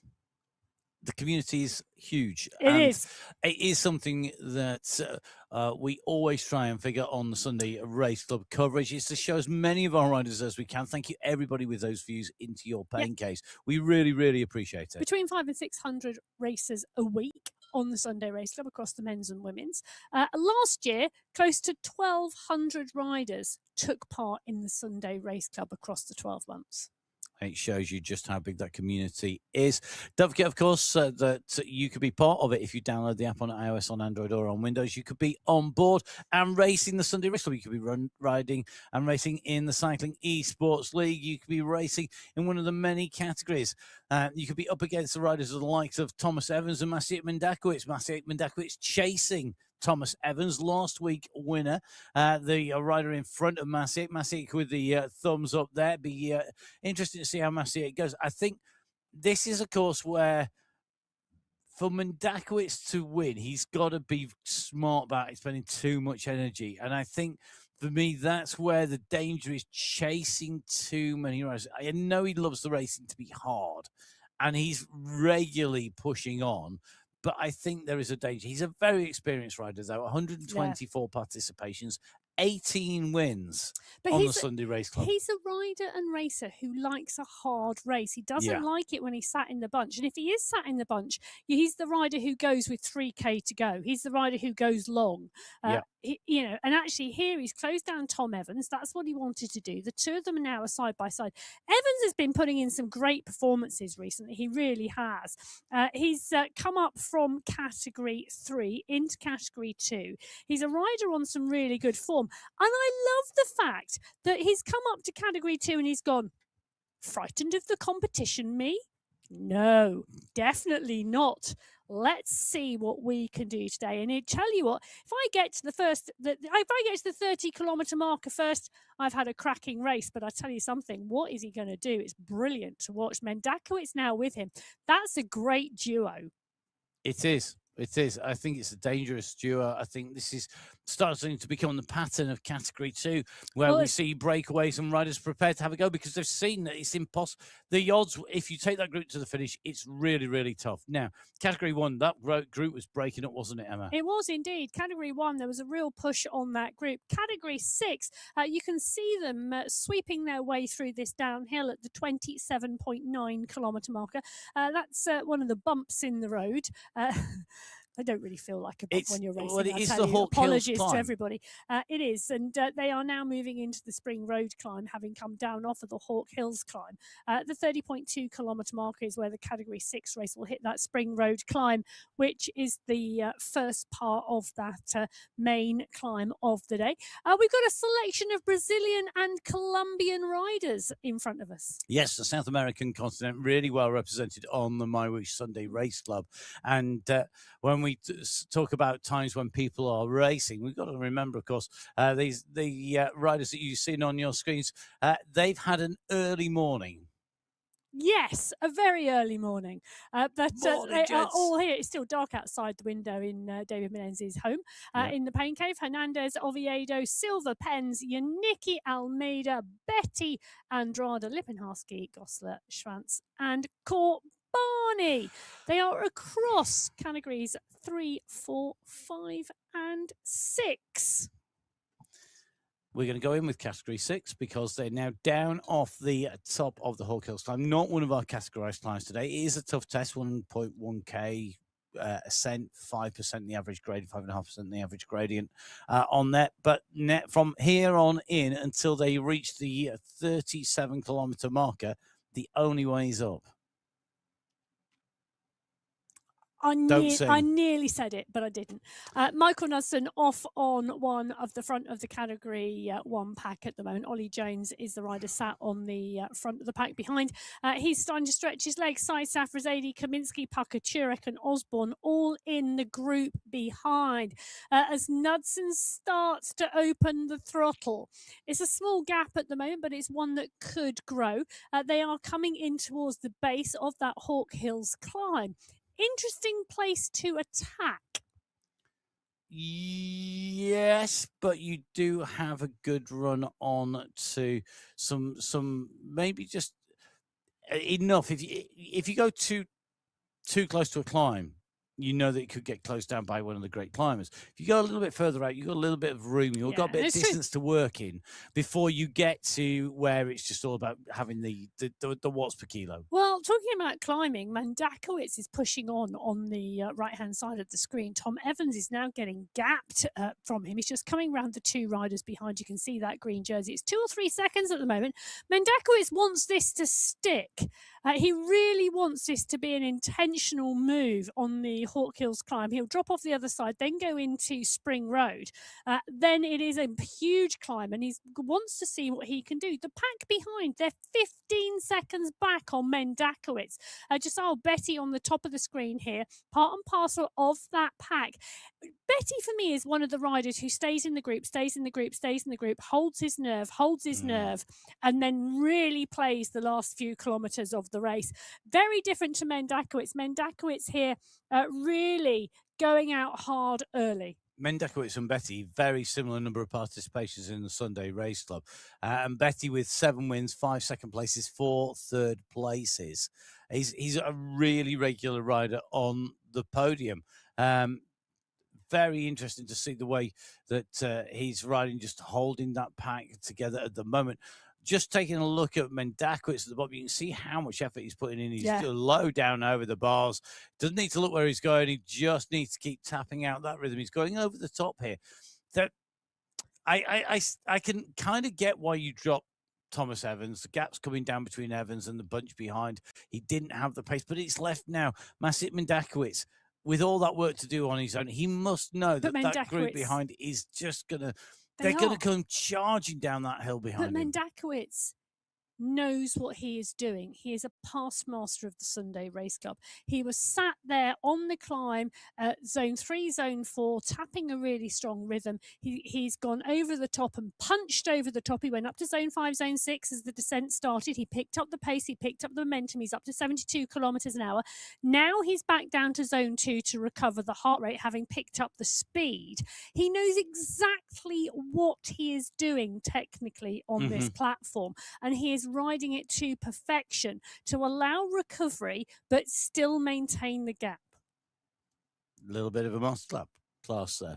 Yeah, from Masit Mendakowicz. A Masit Mendakowicz masterclass. That's nice. I like it. Yes, bit of alliteration. Now, Simon Llewellyn, somebody who we saw earlier on in Category 6, about to see the Category 5 leader group just come mobbing around him as he goes on to this climb. And look down at the jersey at the moment, as we can see, and the riders are going around the side of him. Is he going to be able to respond and dive into that group on this climb, or is he going to be pulling the smart move and ride at his pace? The temptation to try and go with the riders in front on that climb, I think, must be huge. But as you can see, Wesley Andrade there, he'd come in with that group. He's hitched a lift on the flat because you can take the drop, but the moment it goes uphill, forget it. You're going to get shelled. And you have to really remind yourself, you're racing your race. You're racing your category. You're not racing the category who catch you. Yes, you can utilize the draft within the race should you wish to. But at the moment on the climb, the differential is really high, and you've got to ride within yourself to get to the top here in one piece and to continue to push, because there are more climbs to come after this one. And this one is 6.7 kilometres in length. Let's just, remind ourselves of that. It is a lead group. It's a significant lead group in Category 6. Ibrahim on the front, Skierski, Vergara, Cruz, all in the mix here. Broadbent is right up here as well. The polka dot skin suit on the front of the pack as the Category 5 leaders catch the back of the Category 6 leaders at the 31.3 kilometre mark. So the front of the race now topping 30k on the climb here in with Ivan Stanev at the moment. The gym there very much all the way around. And you see he's working very hard at the moment, just kicking down on those pedals. What can Stanev do is he continues to push here in this group here of Category 6 riders. I'm just watching the front of the race here in Category 6. Broadbent's in here. You've got Stanev in here, but the very front of it, riders like Gregor Gacek, I think, are just starting to squeeze on. Scott Coxon, another of those riders where they're just able to hold those wheels a little bit longer. It could just break this group of Category 6 riders apart, and then they'll be waiting for Category 4. Well, Category 5 are squeezing on at the front of the race now, and it's Cy Bradley and Nicholas Spratt, the two riders who are putting in the pace at the moment at the front. Spratt in that green skin suit, part and parcel of that Category 5 race. Petter also, the Finnish rider, right up there as well. He's been having a great month too. On the right-hand side of your screen, it's the Category 4 pack. They are not far behind. They are around 750 metres behind the leaders on the road. It's still a good sized group at this point on the course, on the climb. They're 1 kilometre into the 6 kilometre climb. Angarita is in the mix. Corbani is in the mix. Arthur Corbani, he really is a strong rider and a strong climber. There he is on your screens at the moment. A sole participant in the Pain Cave today, not joined by his dad. Andre. Exactly. But Arthur Corbani, he will go well today because he loves this type of climbing. He really does. And it'll be great to see him and see what he can do. Alvarez is there in the mix as well. Restrepo, Rushmer. Dominic Bergin's been putting in some great performances as well as Arthur Corbani gets up and out of the saddle. Still with the energy to give us a wave as well, which is fantastic to see. I do agree. He's definitely a rider to watch on this course, particularly with that climb up to our finish. So at the moment, category 4, 31.7k covered. The summit of this climb at 36.9 kilometers. Average gradient of the climb is 4%, and it's pretty consistently around that 4.123% all the way up. Category 5, left-hand side of the roadside, Brady being pulled back by Andre Bombasini, along with David Menendez. Menendez has been hovering ominously all race. Loxley's in that mix, so is Oliveira. Robinson is there. Junior Alberto Pens is there.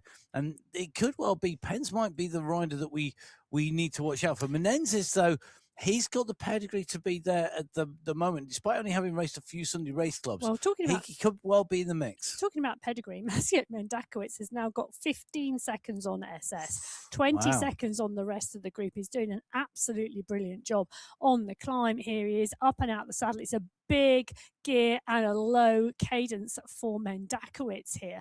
Putting out just over 400 watts as he runs onto the back of Category 6 and Category 4 riders who came out of the pen before him. This is a great bit of work from Maciej Mendakowicz.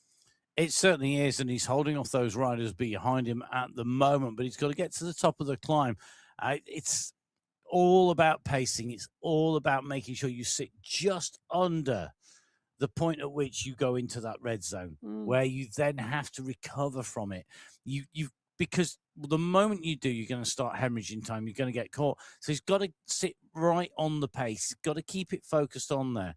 It's a very different race doing that on the front than it is to doing the chasing. Meanwhile, down here in the Category 1 race, you can see this bunch. They're all the way across the road at the moment as we start to see the push come on the front now. Big kick going. Yeah, there's still 21 riders in this leading group in Category 1. A number of riders who we were in with earlier on have been dropped from the group, but we're now at the 30.7 kilometre marker. They are on the Spring Road climb, and the polka dot jersey of the world champion, Jason Osborne, starts to go clear. Syed Safrazadi, his teammate, sat on the front, shutting it down. He was at 2.7 watts per kilo on the front of the pack as Osborne attacked. Interesting move. Van Elst now comes onto that as well. Ollie Jones from the Alpha Jaw crew on your screen. He's had a number of second places this month. Just doing a double check, I think he's had 3. He has indeed. So 3 first places for Jason Osborne, 3 second places for Ollie Jones. He's going to be wanting to put in a strong performance today. So Jones at the moment tapping out that rhythm on the climb, 80 revs per minute as he moves up on the slopes in Category 1. In with Todd Allen Young at the moment in Category 2, making the way up this self-same climb. Remember, Category 2 were riding really strongly over the top of the Mount Omanum climb.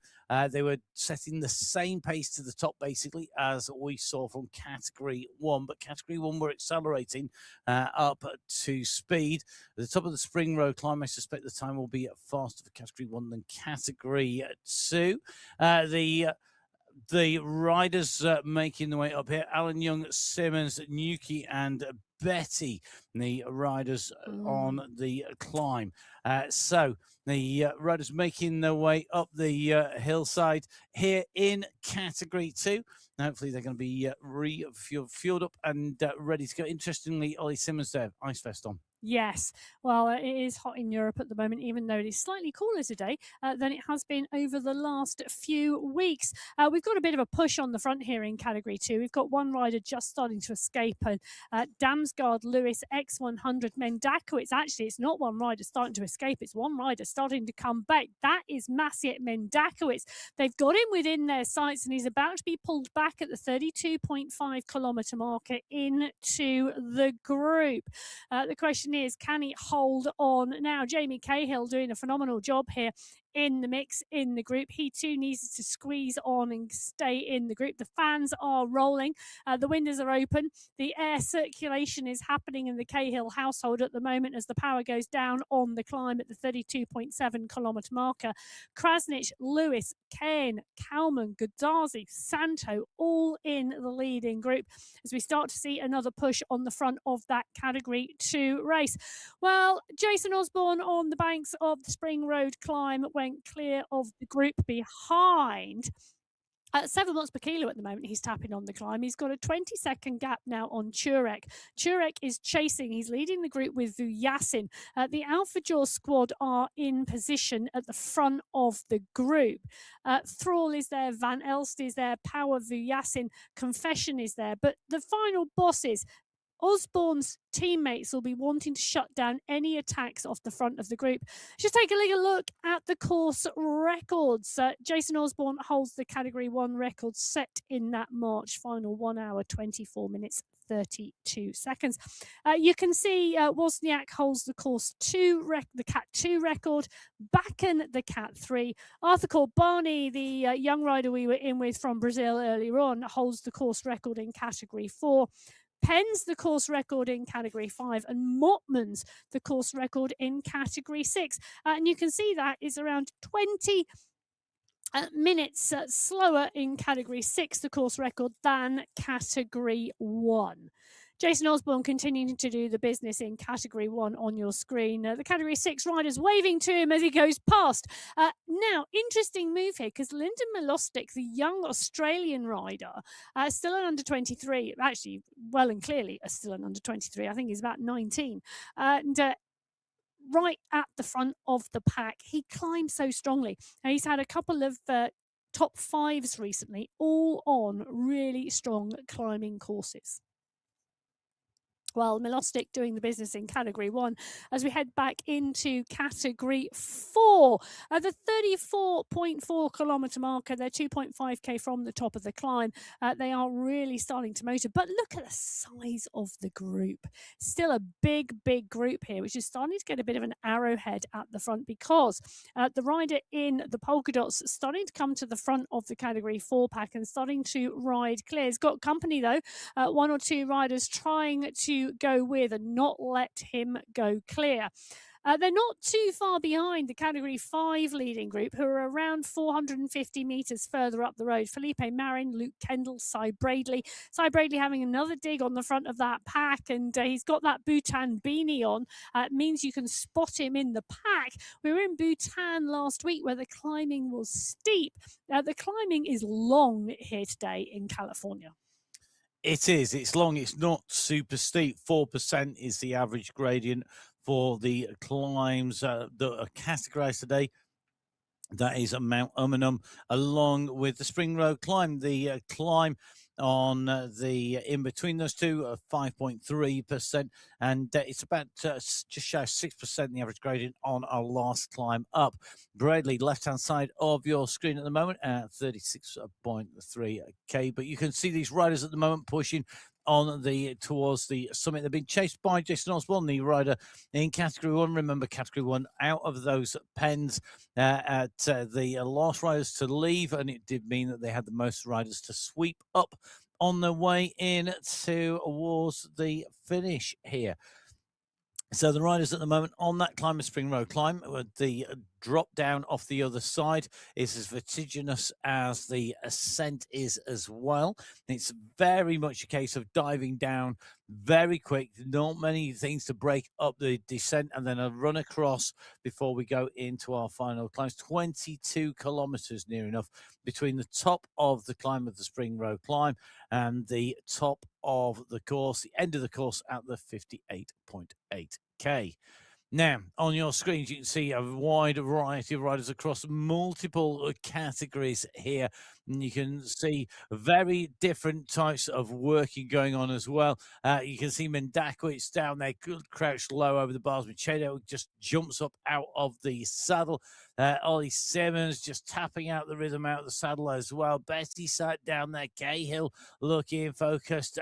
Bjorkland pushing those pedals round. Nuki very much diving in and out of those saddles. A real different set of styles from different riders here today as they continue to ascend the climb here. And you can see category 2 are absolutely motoring through. Yazbek in here, Guerra's in here, Malur in here, Zilad is in this as well. Krasnich, another rider who has been quiet of late, but wouldn't discount from being up at the very front of the race as we get in towards our finish. The climb continues, 35.2k covered, 36.9k to the summit. And let's just give you a quick reminder of the mountains points across our categories. Let's start with category 2, who we're in with. Damsgaard with 5 points at the moment, Mr. X100 with 4, Machado with 3, SS with 2, and Ivan Nuki with 1. In category 3, it's Ponzi from Dar Oviedo, Notes and Cond, 5 points through to 1 respectively. In category 4, Slawinski with 5 points. Then it's Alvarez, Restrepo, East, and Amaya running through 4 to 1. In category 5, Junior Silva from Bradley, Menendez, Mazaros, and Theme. Category 6, Kreuz down to Gacek. So it's Kreuz, Ibrahim, Mamba, Vergara, and Gacek. And our category 1, Osborne, Power, Van Elst, Van Urk, and Pucker, the point scorers. We're in with category 3, though. And again, you can see a real difference in the riding styles. Alameda just sat down in the saddle. Batty out of the saddle, so is Yannicki dancing all over the saddles there. Patrick Bloom sat down in the saddle. Niall, I want to say a big thank you very much, Niall, popping a comment on the YouTube for the podcast that Emma and I and Haley Sims have started. And Niall, they're professing his love for the endurance climb. Well, he's climbing at the moment alongside Bloom, Butcher, and Ramirez. I do have to say, though, Niall, you're wrong about caffeine. I'm going to put that out there now. I have a much higher caffeine level than Haley. Well, it's not a competition. But the no, Sunday Race Club. Win. Well, Sunday Race Club is. Benjamin Brignall on your screens at the moment, as well as we see the first group of riders go underneath the polka dot banner at the top of the Spring Road climb. Category 5, Cy Bradley picks up the points in that competition. He's 8 seconds clear of David Menendez. Petter coming through for 3rd. Felipe Marin in 4th, and Justin Roy in 5th place. And this means that the Spring Road climb, because it is such a big climb, 15, 12, 10, 8, and 5 points, is the key place to be. If you won the first climb and got 5 points, well, that's the differential between 1st and 3rd place at the top of the Spring Road climb. But Cy Bradley has taken points in both. He was 2nd on the Mount Umunham climb. He tops out the Spring Road climb in 1st place. He wins the climbing competition. Meanwhile, Juan Restrepo up against Slawinski there as they came in underneath the banner, and it is going to be down to that sprint going through. Slawinski really pushing Restrepo right in the mix. Category 4, Restrepo, Slawinski, Alvarez, Cabani, and Giuliano in that order. I can tell you there are still 6 teams in this team competition in Category 4. It is not over yet. In Category 5, well, there are still 5 teams in the mix. So the team competition is still wide open with these big groups coming through. Restrepo, Slawinski, Alvarez, Cabani, and Giuliano. The Category 4 riders over the top of that climb. Category 3 have also gone over the top of the climb. And it's tied on points in Category 3 after that climb, because Ponzi has got 15 points. So has Danes and Brignall. It's Camille Danes' climb that has pushed him up in to tie in points. But Camille Davies will be in 2nd place because Ponzi took the first climb win. Still really important on the way through. 6 teams in contention in Category 3. In Category 2, well, I can tell you there's still 8 of them. Now, Category 2, the points added up together. Mr. X100 taking away the climbs competition from Nikolai Damsgaard. Mr. X100 topping out the Spring Road climb in first place ahead of Ivan Nuki. Nuki and Mistakes 100 battling away regularly on the platform as well. The Category 1 race is a really interesting one. Jason Osborne has gone clear and picked up the 15 points to cement that lead in the climbing competition. But the gap to this group here, 26 seconds going over the top. Van Elst, Kaminski, Vujasin, Knudsen, Turek, Pedersen, Jones, Paradians, Milostic, Safrazadi, Thrall, and Andreasen all still in this group. It does make for an interesting race in the team competition. The final bosses in 1, the Alpha Jaw squad in 2, and currently in 3, Team Abus Esports. But there's not a lot separating them yet. Not a lot is an understatement, because that's like, what, 40 seconds, if that? Yeah, between exactly. Them? Not a lot. It is indeed not a lot. Well, they're off in the descent now, off of the Spring Road climb.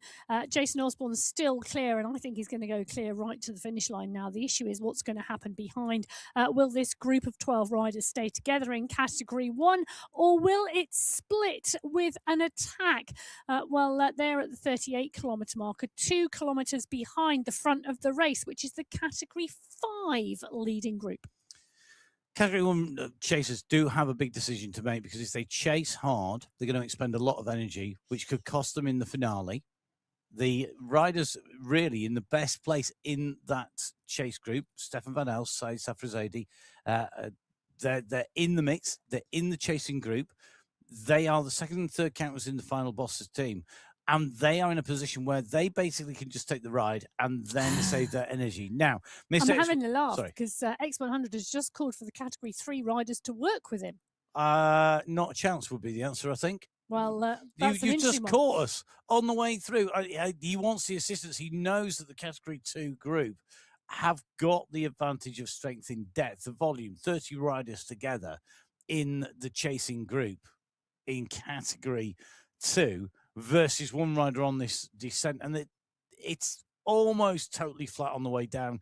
Sorry, downhill on the way down. There's with the odd flat, but there's very little on the way. It's mostly just straight descending. And the large group will move faster. He wants to be part and parcel of the large group, but he doesn't want the large group to sit up enough for the Category 2 pack to catch it. It should be, what was it? It was 9 seconds at the top of the climb. He's pushed over onto the descent. The 9 seconds was on Ivan Nuki. Damsgaard and the rest of the pack were also in that group, but just a little bit further back. So it's going to be an interesting one as we go in with Raphael Butcher. He's in that leading Category 3 group, taking on board some fuel at the moment, because there's still 18k of racing to go. Sorry, nodding my head is not very helpful on a audio means of communication. No, it's not at all, but he was utilising that super tuck on the descent to take on board that fuel, also enabling him to drop his heart rate. Raphael Buchter has an incredible job during the daytime. He is a coal miner during the day. There you go. And races for Black Horses Racing Team. So I do wonder whether that is coal black. Maybe. Indeed. Jason Osborne also utilising the super tuck on the descent to drop his heart rate. So the riders at the moment on their way across this course. Let's give you a quick reminder of what our riders have facing them as they come in towards our finale. So dropping down from Spring Road climb towards the Spring Road sprint. It is a very quick downhill until you reach that 43-kilometre mark. It starts to level off then, and then we're through Spring Road sprint over that bump that kicks in at 49 kilometres covered, and on to our finale. And realistically, Emma, yes, once these riders reach 49 kilometres, they need to be on it. They cannot afford to relax at any point, because you've got a headwind on the downhill in the penultimate bump. That means that you can't let a gap go between you and a rider in front, because yes, the wind will come in and then you're going to get distanced. You're then going to come on to that final climb, and then that climb, it's got a little easing. I'm going to use the word easing. There is an easing. There's an easing before the finish. It's a really steep start, though. And to be honest, with the headwind on that start, you want to be in the pack if there is a pack around you for the first half of the climb. And you don't want to launch your attack until really you're within, around what's that, around 800 meters of the top. You know, so it really is hold on, hold on, hold on, then give it everything you've got right at the very end of this race today. So our riders, having completed the first of the climbing competition, that's all done and dusted with. We've got the first of the sprints out of the way. The second sprint coming at 45.5k for the riders. Category 5 at the moment of 44 kilometers covered. They are still motoring and just seeing a little bit of a push actually off the front of the Category 5 race here, because they're not that far from the front of the of that sprint. And I think Manuel Oliveira here has gone for a long one. Brendan Thornton's response here, very interesting. He's kicking at 5.5 watts per kilo. He wants to get across. Can they make this a duo now on the move? They are going to be pushing for about 1,200 meters or so, 1,100 meters now at this point to get to the sprint. A 1k effort will get them to that sprint. Oh, it's a massive effort at this point in time. And the Spratt and Cy Bradley, who took points in the first sprint. Well, Bradley now starting to come into contention because he wants to move up in that competition. He's got to get some points. If Nicholas Spratt doesn't get any points, or Mazaros is the other rider as well.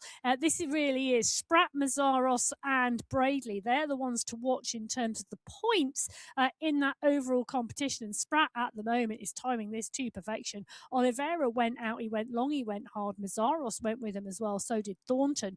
Mazaros is the one Spratt has to catch. So Spratt had 5 points. Mazaros had 4. They're separated by 1 point. He needs to tie with Mazaros. He would ideally like to go over the top to make sure of this. Is still distance to go. They've got to come round the left-hand turn here and into the sprint banner. 500 meters. It's a long, long way to go. Spratt comes up on the shoulder of Mazaros. He is saying to him, basically, we are here. We're going to be in the mix. But Mazaros has kicked again, so let's see what's going to happen. Mazaros has now got a gap between them. This is dangerous for Spratt here. Spratt needs to go over the top of Oliveira, or Spratt could be losing the jersey. Spratt's putting in another kick here to try and come over the top. Mazaros is going to take maximum points. Spratt has salvaged it at the death there. That came down to that last kick. That is how close the points racing is here today in the sprint competition in Category 5. Who are just ahead of Category 4 and no prizes for guessing who Aidan the rider Sinclair's is. gone long. Aidan Sinclair's gone for a long one. What a sprint competition in Category 5. Nicholas Spratt came from the back. He closed it down. He went up and over the top. Aidan Sinclair in Category 4 has gone off the front. In terms of the sprint competition, Sinclair did not pick up any points last time. Gavescu, Lepera, Pino Svort and Cadabona were the riders who did. But Sinclair is going to go underneath for the 5 points this time and take this segment away. Whether he will take the competition away is another matter. Matt's shaking his head, but he goes underneath and he picks up points in that segment. He will take the checkpoint prize. That will go to Aidan Sinclair for taking away the fastest time to that point. He's got 4 seconds on Sario. Sario didn't score points in the sprint competition. Neither did Giuliano, now starting to move. They're on the way through here. The only rider who has scored points twice, Juan Lepero. He scored 4 points in both the downtown LA sprint and the Spring Road sprint, and that puts him into the lead and takes away the win in Category 4. As we see Category 1 leader under that self-same point, gives you a real indication of how fast Jason Osborne is moving. Jason Osborne now coming in underneath. Osborne scored a point in the first sprint. He's now picked up 5 points in the second sprint. Van Elst is on his way. Van Elst scored 4 points, and he's going to score another 4. That's going to put him up into 8 points at the moment. That puts him into that green jersey. And I don't think he's going to get touched for that. I think that is his now. Yeah, I think it is. But what's really interesting is at the top of the climb, it was a 26-second gap. At the bottom of the climb, it's a 20-second gap in Category 1. It's being closed down. Osborne will be pleased with the final Ks going up. But Category 1, really interesting. The team competition, the final bosses and Alpha Jaw, 30 seconds separating those two teams at the moment. They are the ones left in it.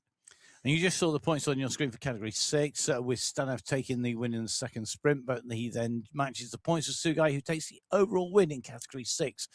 Category 5, as we said, Sprat versus Masaros. Masaros taking the sprint, but Sprat taking the overall. Sinclair taking the sprint in Category 4. The pair are taking the overall win in the sprint competition in Cat 4.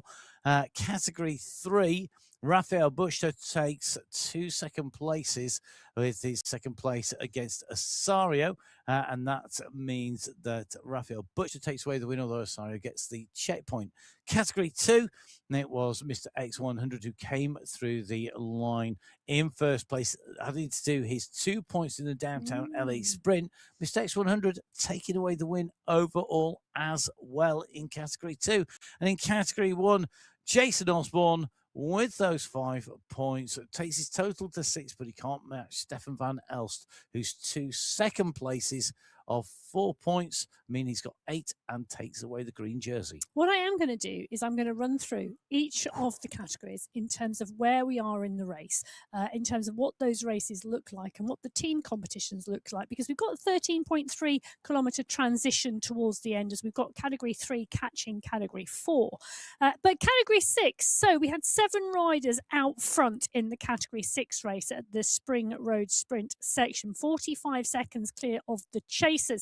In the team competition, that means that the BMC 60s are currently in the lead, 2 minutes ahead of Level Titanium, who are only 18 seconds clear of Level Steel. That's going to be an interesting competition as we come into the final climb. In Category 5, we had 3 riders clear with a 14-second gap to a chase group of 18. That means that in the team competition, I can tell you that 5 teams are within 45 seconds of each other. Crankmasters, ZTBR, Level Up, BMC5 and the Level Avengers. There is all still to play in that competition. In Category 4, 28 riders in the leading group means there is nothing in the team competition because 6 teams are separated by 11 seconds at that point on the road. Category 3, 1 rider clear, 6 seconds to a second rider, 8 seconds to the group of 28. That meant for the team competition that, well, let me just take a look. 21 seconds separate the top 6 teams. BMC3 Elite currently leading that, but only by 6 seconds. In Category 2, X100 was clear by 14 seconds of a 30-rider group. Taking a look in that team competition, we have 4 seconds separating the top 5 teams, 5 seconds separating the top 7 teams. Really close. Really, really close. Now, just taking a watch whilst everyone was running through there of the progress of Mr. X100 closing down on the Category 5 bunch in front. They're not all that far in front of him. Meanwhile, you can see Jason Osborne just going on to the shoulders of Mr. X100 as Mr. X100 is caught by the chasers in Category 2. So, leader in Category 1, chasers in Category 2. On the right-hand side of your screen, you've got Category 3 riders in there as well. Left-hand side of your screen, Jason Osborne from the front. So basically the same view, but from the other end of this humongous-sized bunch of riders. They're closing down on the race lead in front. You can see in front the light blue jerseys of the Category 5 leaders. And this profusion of colour, this multicoloured lycra peloton now making its way over these rises and bumps. They're on the way in to our penultimate rise, penultimate rise. The bump before the final climb. It is. This is a grapefruit, not an orange, though. You mean it's slightly bigger? No, just different, slightly different shape. Oh, well, there we go. That's perfectly round.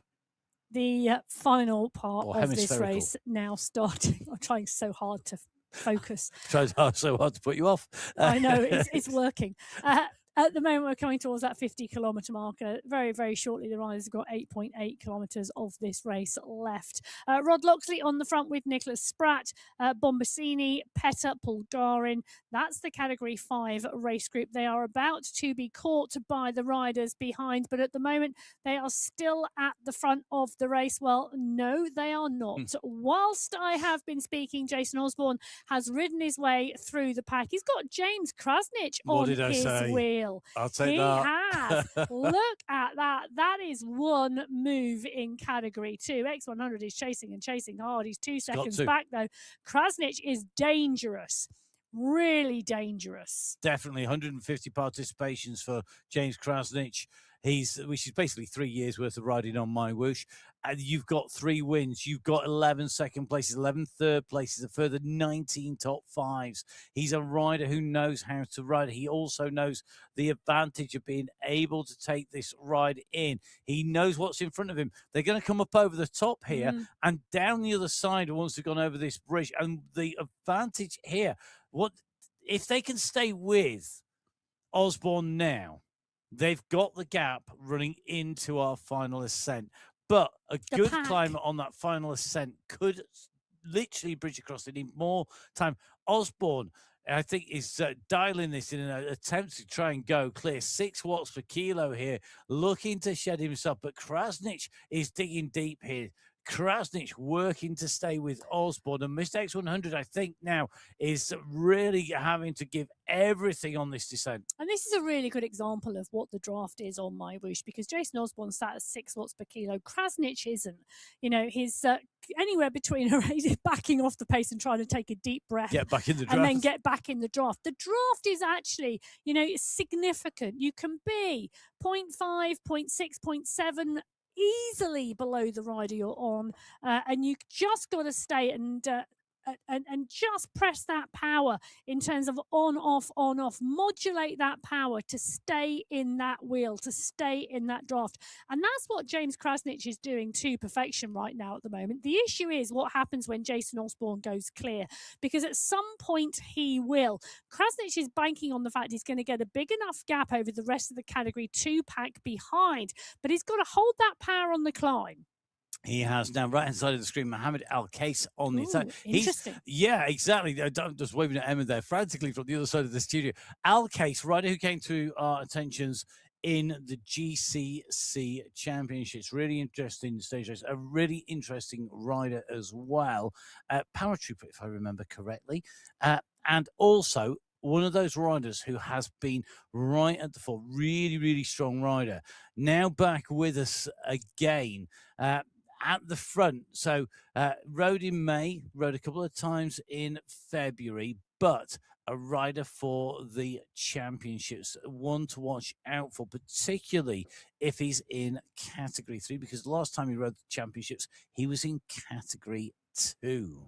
Yes. So he could be top end of Category 3. Definitely a rider. I mean, the GCC Championship basically came down to a battle between Al Case and Mr. X100 a couple of years ago.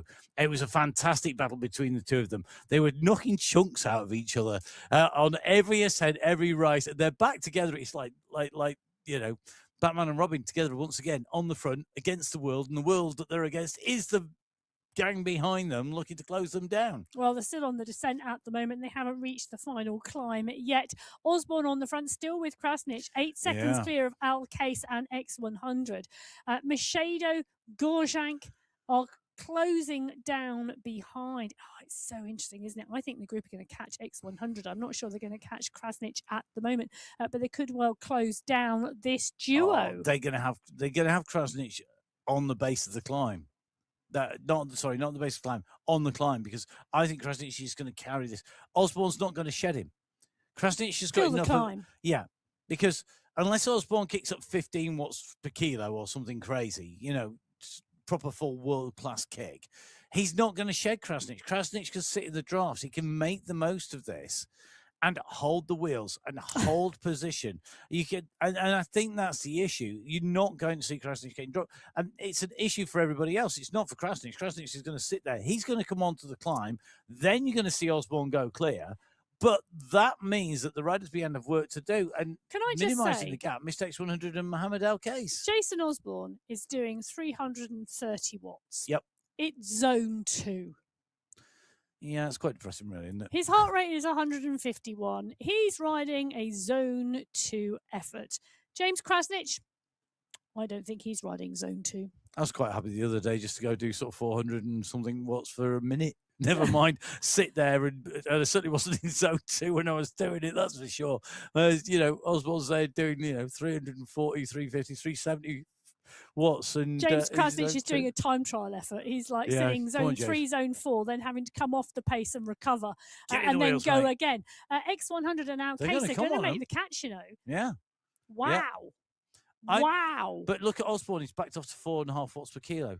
Yeah. I think he's gone, well, if you can't beat him, you're going to join him, Sunshine, because I'm not going to tow you clear. I'm going to let you come back into the clutches. And this is a difficult bit, isn't it? It's how do you not impact the race? Well, But he's clear in his race, and, it's a really interesting one, isn't it? But you've also got, he's got to race his own race. Yep. And this is what brings riders on. And this is what makes riders better when they pull something special out to sit on the wheel of a world champion. How many sports, how many disciplines can you actually go out and ride with the world champion in your actual race? It's not that many. No. Compete against the best in the world. No. You're very true. Now, one of the things I have just noticed, Ryan Giuliano, category 4, is in the mix in that group behind. He's always a strong rider, and that is a great one to see. We've also got the category 5 leader in that group as well. I think I might be wrong. I might not be, but we will soon find out. The chasing group are now 17 seconds back. We've now got a group of 4 at the front. Al Case, who's leading category 3. Osborne's leading category 1. Krasnich and X100 category 2. Ryan Giuliano is definitely one to watch out for on that climb. Yeah. His last win on the Sunday Race Club was taken on the Jebelhafeet. Yeah, he's a great climber. We know he can climb, and that's what's making him so dangerous, I think, in that group behind. And for me, again, he's one of the riders who has been on the Sunday Race Club a long time. 180 participations. Yeah. So, heading for nearly 4 years of racing. He's brilliant. He really has. He's been great to watch the whole of that time. Yeah. Yeah, category 5 are there as well. I've just seen a number of the riders keep rotating in that group. But it's a really, really mixed group. And I don't think we're going to see that split until we hit the base of the climb. That's coming just after the 55-kilometre marker. It's about to hit now for the front group. Al Case, Osborne, Krasnich and X100 take the turn. And very shortly, the only way is up. Well, as the plastic population waves the flags down there in the mascots in Toon City, I think riders are going to Yaz their way up this climb and see if they're going to make the way to Yaz. Is a bit like to Allport, but on an ascent, apparently. Well, I'll tell you, someone is Californian dreaming out there. They're dreaming of the win. They're dreaming of the win here in California at the 58.8 kilometre marker. Osborne's on the move. He's going to be the king of California today, I tell you. He's going to make it to the top of the climb. He's going to take the win unless something untoward can stop him. But at the moment, he's doing a cracking job. And look at this, Mohammed Al Case at the moment has just dropped James Krasnich, the category 3 rider. Al Case, who we know can climb, has put Krasnich's in trouble. Krasnich now has Mistakes 100 on his heels. Gorshank on his way up through.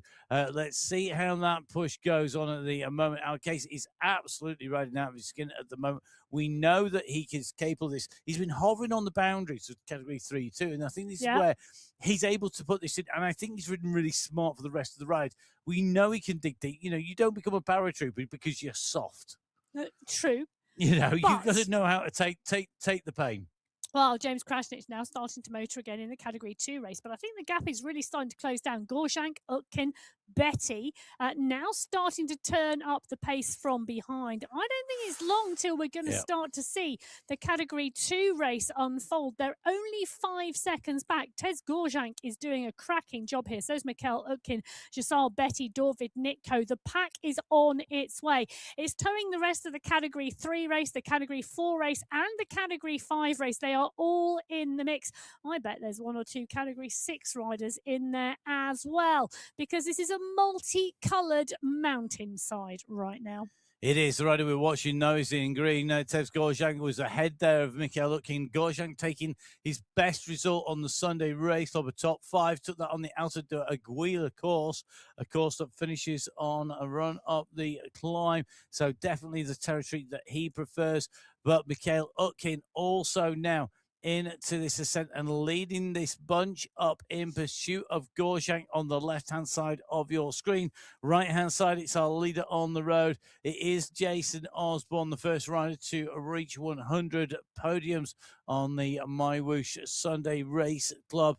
He's been absolutely phenomenal. He is an absolute legend of cycling esports, certainly the men's greatest, I think, of all time by some margin in what is a young and developing sport, as we see a move from Matthias Van He. We talked about Luke Allport being the king of California. Matthias Van He, well, he is the burger of Brussels. Is he? Yes, he is the main man when it comes to Brussels, I think. Well, Van He Similar at the style moment, of riding, though, here. moving strongly up here with Utkin. And they're closing the gap down. They've got Gorjang in their sights, X100 up ahead, and then obviously James Krasnich up there as well. They've just got to keep motoring.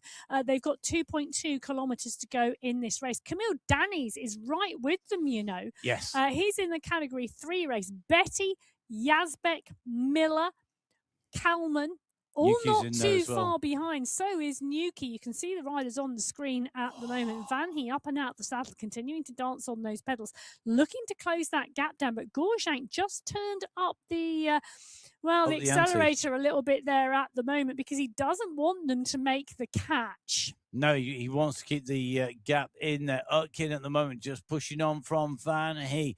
This very, very interesting moves are being made. Gorjang's at 4 seconds from Utkin. Van He's just drifting off his back wheel here.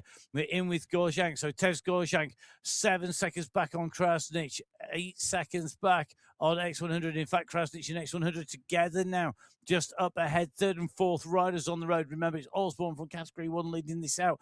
Rider leading Category 2, Mr. X100 in 2nd place at the moment. Mohammed Al-Kaisi leading Category 3 in 3rd place. Then you can see you've got Krasnich, Gorjang, Mikhail Utkin, and Yazbek.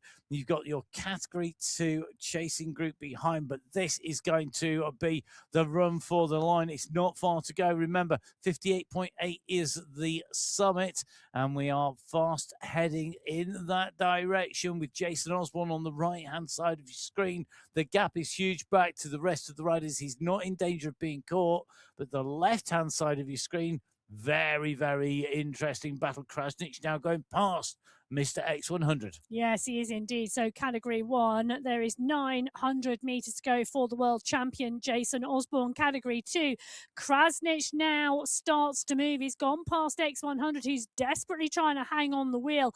Al-Kaisi in Category 3 is the rider behind, but Utkin, Gorjang and Betty, they are not too far back. They've got 1.1 kilometres to go in Category 2.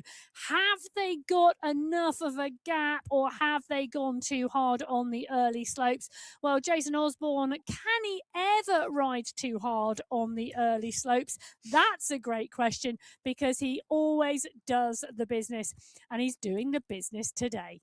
So Jason Osborne on his way up, you'll have to see whether or not he can repeat that day after day on the MyWhoosh Championships coming up. We do have a Sunday qualifier in between next weekend, but we're getting closer and closer. And Osborne at the moment, a virtuoso solo performance on his way up this climb.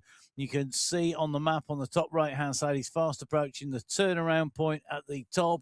Al-Kaisi at the moment, left-hand side of your screen, just ahead of Krasnich. Krasnich with the gap to X100 of what might be, might be a wheel length at the moment, but Krasnich kicking again on the left-hand side as Jason Osborne the multi-time world champion, comes into the left-hand turn. He's going to be lining himself up for the finish. He's going to have a solo run. So is Al Case behind Krasnich. Mistakes 100 are there, and Stefan Van Elst is in pursuit. With Van Ollie Elst has Jones rocketed his way up here. It's going to be a 70th win here today on the MyWhoosh Sunday Race Club in our June final for Jason Osborne in his 150th participation. He takes the win in Category 1. Our second place rider in Category 1. The battle is between Van Elst and Jones. They've come into second and third place overall. Jones has the kick. He's got the speed. But Van Elst at the moment is leading this up here. They're doing this not just for themselves, but for their teams at the moment. They are going to come into this left-hand turn. Has Jones got anything left? He's at 8.5 now, nearly 9 watts per kilo. But 9 watts per kilo is hit by Van Elst first as he comes around the left-hand turn. The gap is coming down. Jones is going to run onto the wheel of Van Elst here. This is for every second counts in the team competition. And Jones is going to power to the line. He gets his timing to perfection. Osborne took first place. It's a second place for Jones, a third place for Van Elst. What a ride. James Krasnich coming across the line to take the win in Category 2. That's his fourth win. And Mohammed Al Case coming through to take away his first win on the MyWhoosh Sunday Race Club in Category 3. I'll tell you something. Nathan Guerra nearly closed down James Krasnich on the line in Category 2 as well. Arthur Corbani has got a real battle on his hands in Category 4. Look at the number of riders still in the mix. It's a real mix of riders here on the way up this climb in Category 4. Bergin leading this out. Dominic Bergin of Switzerland has been climbing really well this month, but has he got enough to stay clear of Pino, of Ungara, of Cabani, of Alalucia, who we know is on great form? Can they pull back Bergin? The gap is again coming down. We have seen positions changed in the last few meters as Arthur Corbani starts to sprint up to 7 watts per kilo here.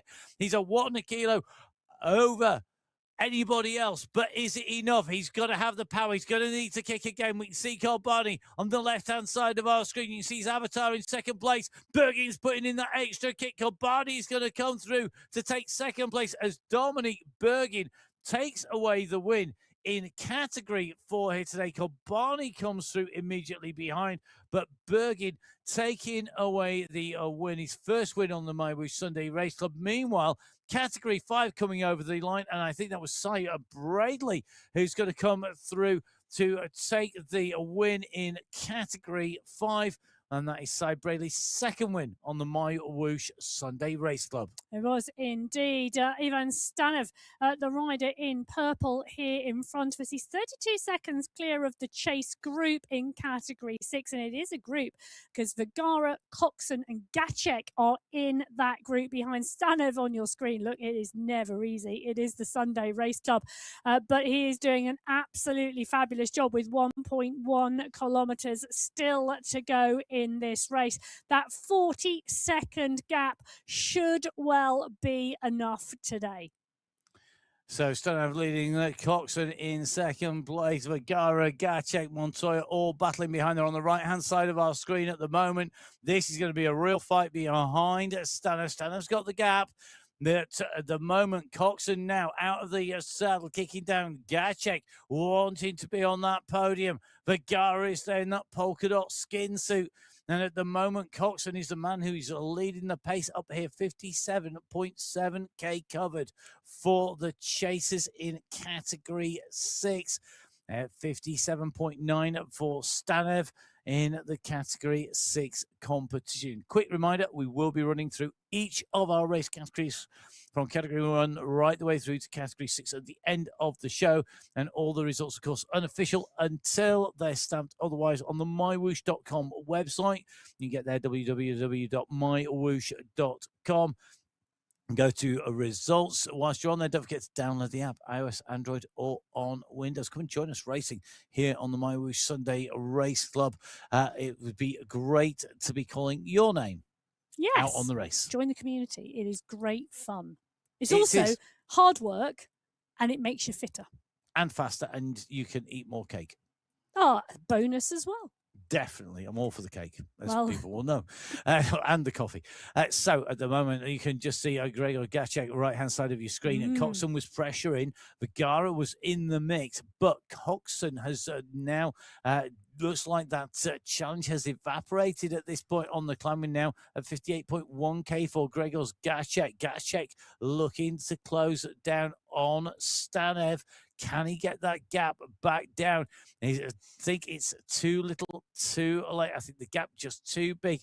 Up to even Stanev. Stanev about to come over this little steep section here. Now, as we see more and more riders across all of our race categories from 1 to 6 make their way up the climb. You can see those that have finished starting to come riding down, getting the 3 kilometers in on the descent down at the moment. So, the kick coming from Gacek, looking to pull back Stanev. Stanev just around the turn here. Gacek giving it absolutely everything. He doesn't want to get caught by Vergara as he comes up along this slope. Stanev is going to see, though, that left-hand turn first. He's going to see the banner as he makes his way past the MyWhoosh Hotel. Don't mind the Hotel California. Well, you never Hotel. leave. You might check out. Yes, indeed. Well, check it out. Is it even Stanev? It's not going to be long before he hands in his keys at reception and gets that final bill. And it's going to be a bill that's presented to him in yellow as he's out of the saddle here.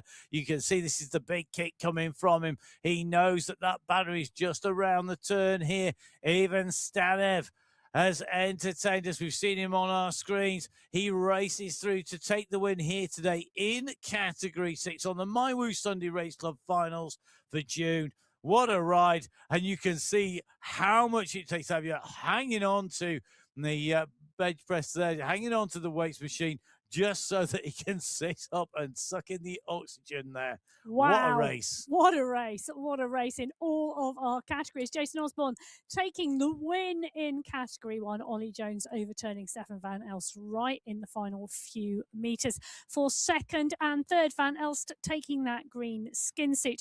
Safra Zaidi, Churek, Vujasin, Pedersen, Paradians, Knudsen and Kaminsky round out the top 10 in Category 1 today.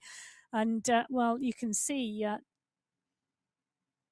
I'm just taking a look. James Krasnich coming through for 16th place so far overall. Thrall, welcome back to the Sunday Race Club. Thomas Thrall, 11th place. That's a fabulous finish for Thrall. A man better known for sprinting. Yeah, I know. Absolutely brilliant. Keep your eyes peeled for Thomas Thrall in the MyWhoosh Championships. Lyndon Milostic putting in another great performance again ahead of Bjorn Andreasen, Plantero and Dont.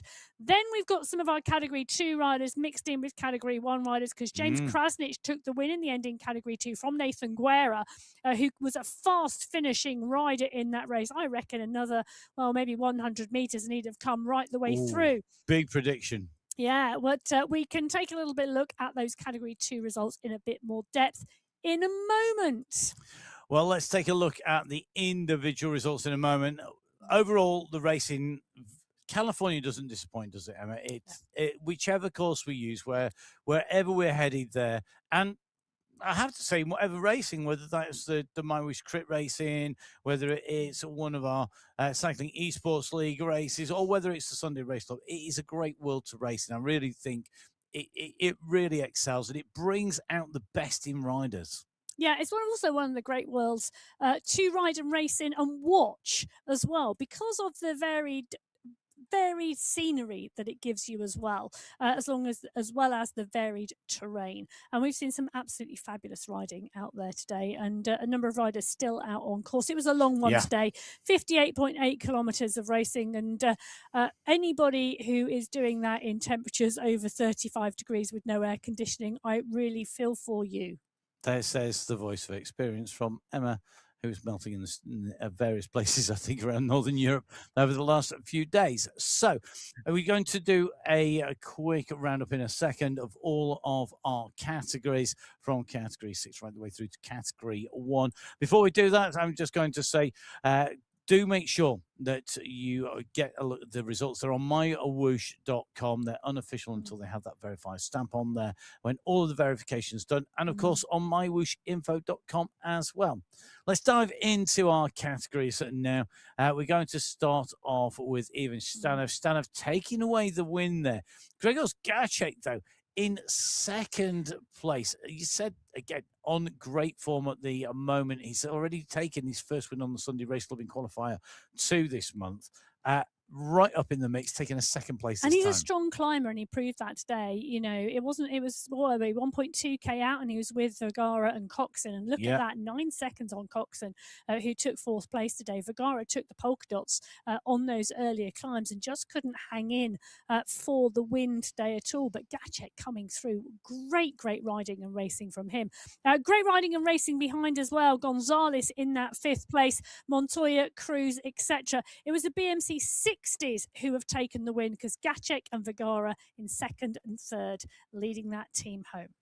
Now we saw Cy Bradley come over the line, leading the race home in that Category 5 race. I can't imagine it's going to be long before he's up into Category 4, the way that he is riding at the moment. Strong across all terrains at the moment. You can see working hard. Not the highest watts per kilo, so showing some smart riding there as well as he came in through the finish ahead of Manuel Oliveira.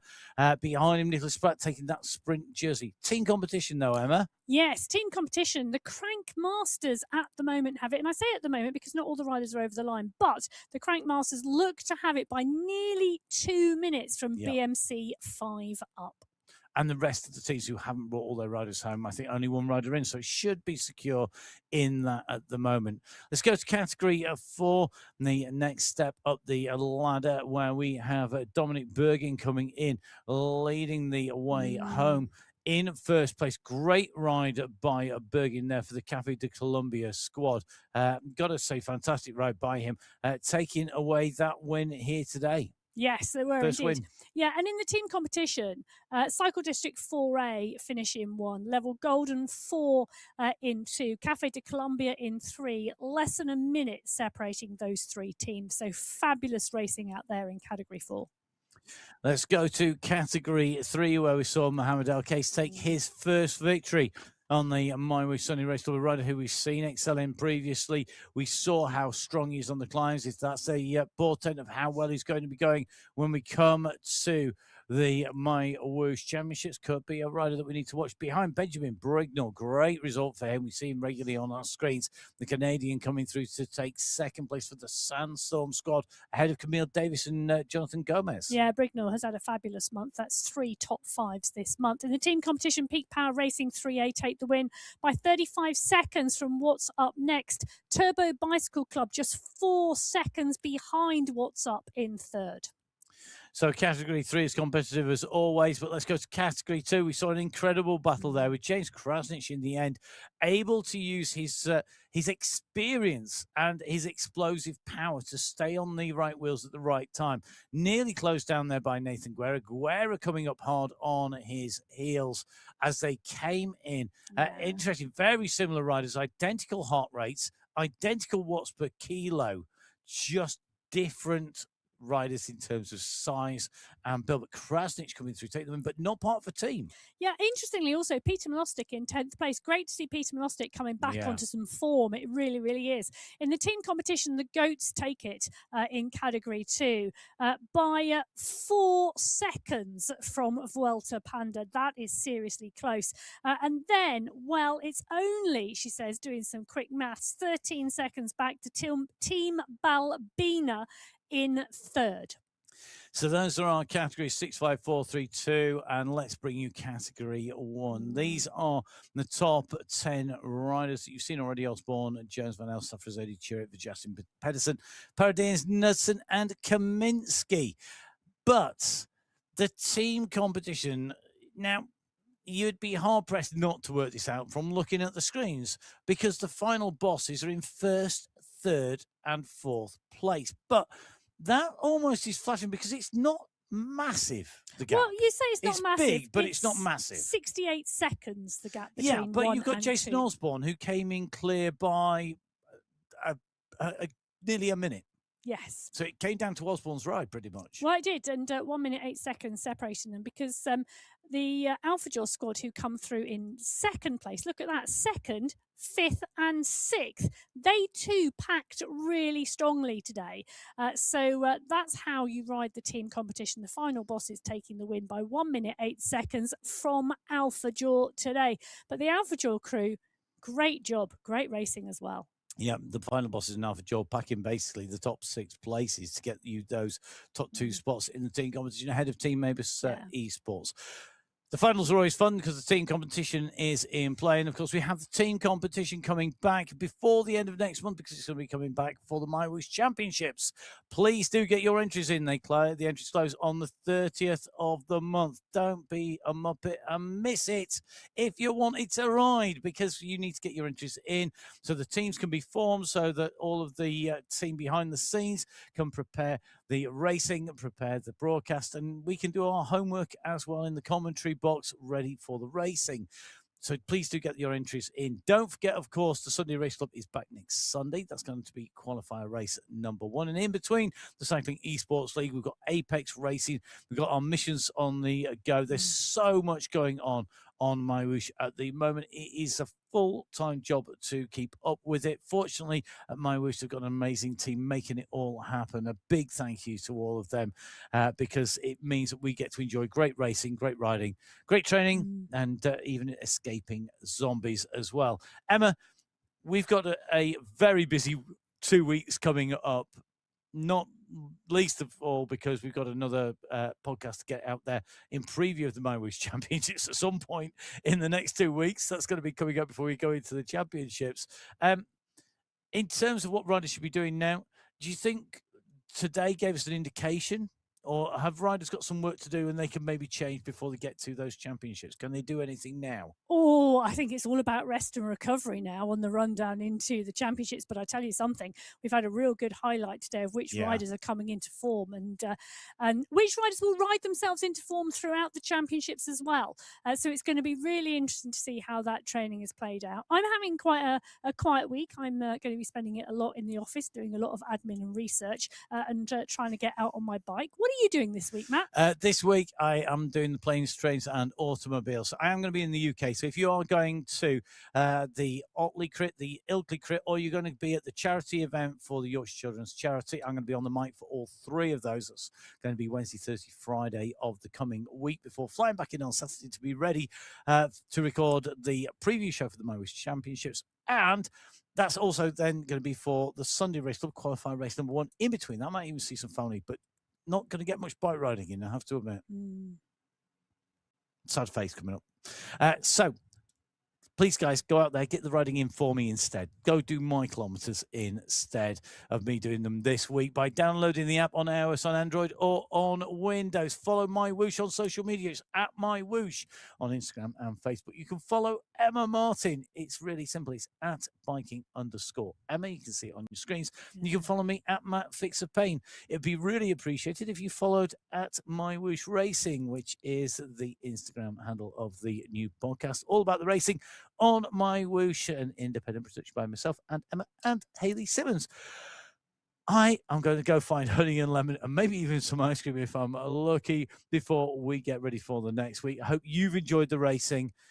Do have a watch back of the championships if you get a chance this coming week from last year. It'll give you a real taste of what's coming up soon. From Emma, from myself, from all of the team behind the scenes who do such an amazing job. Those guys, without them, we wouldn't have anything to talk about. Enjoy your week. We will see you soon. From Emma and me, from Emma and myself, Matt Payne. Goodbye.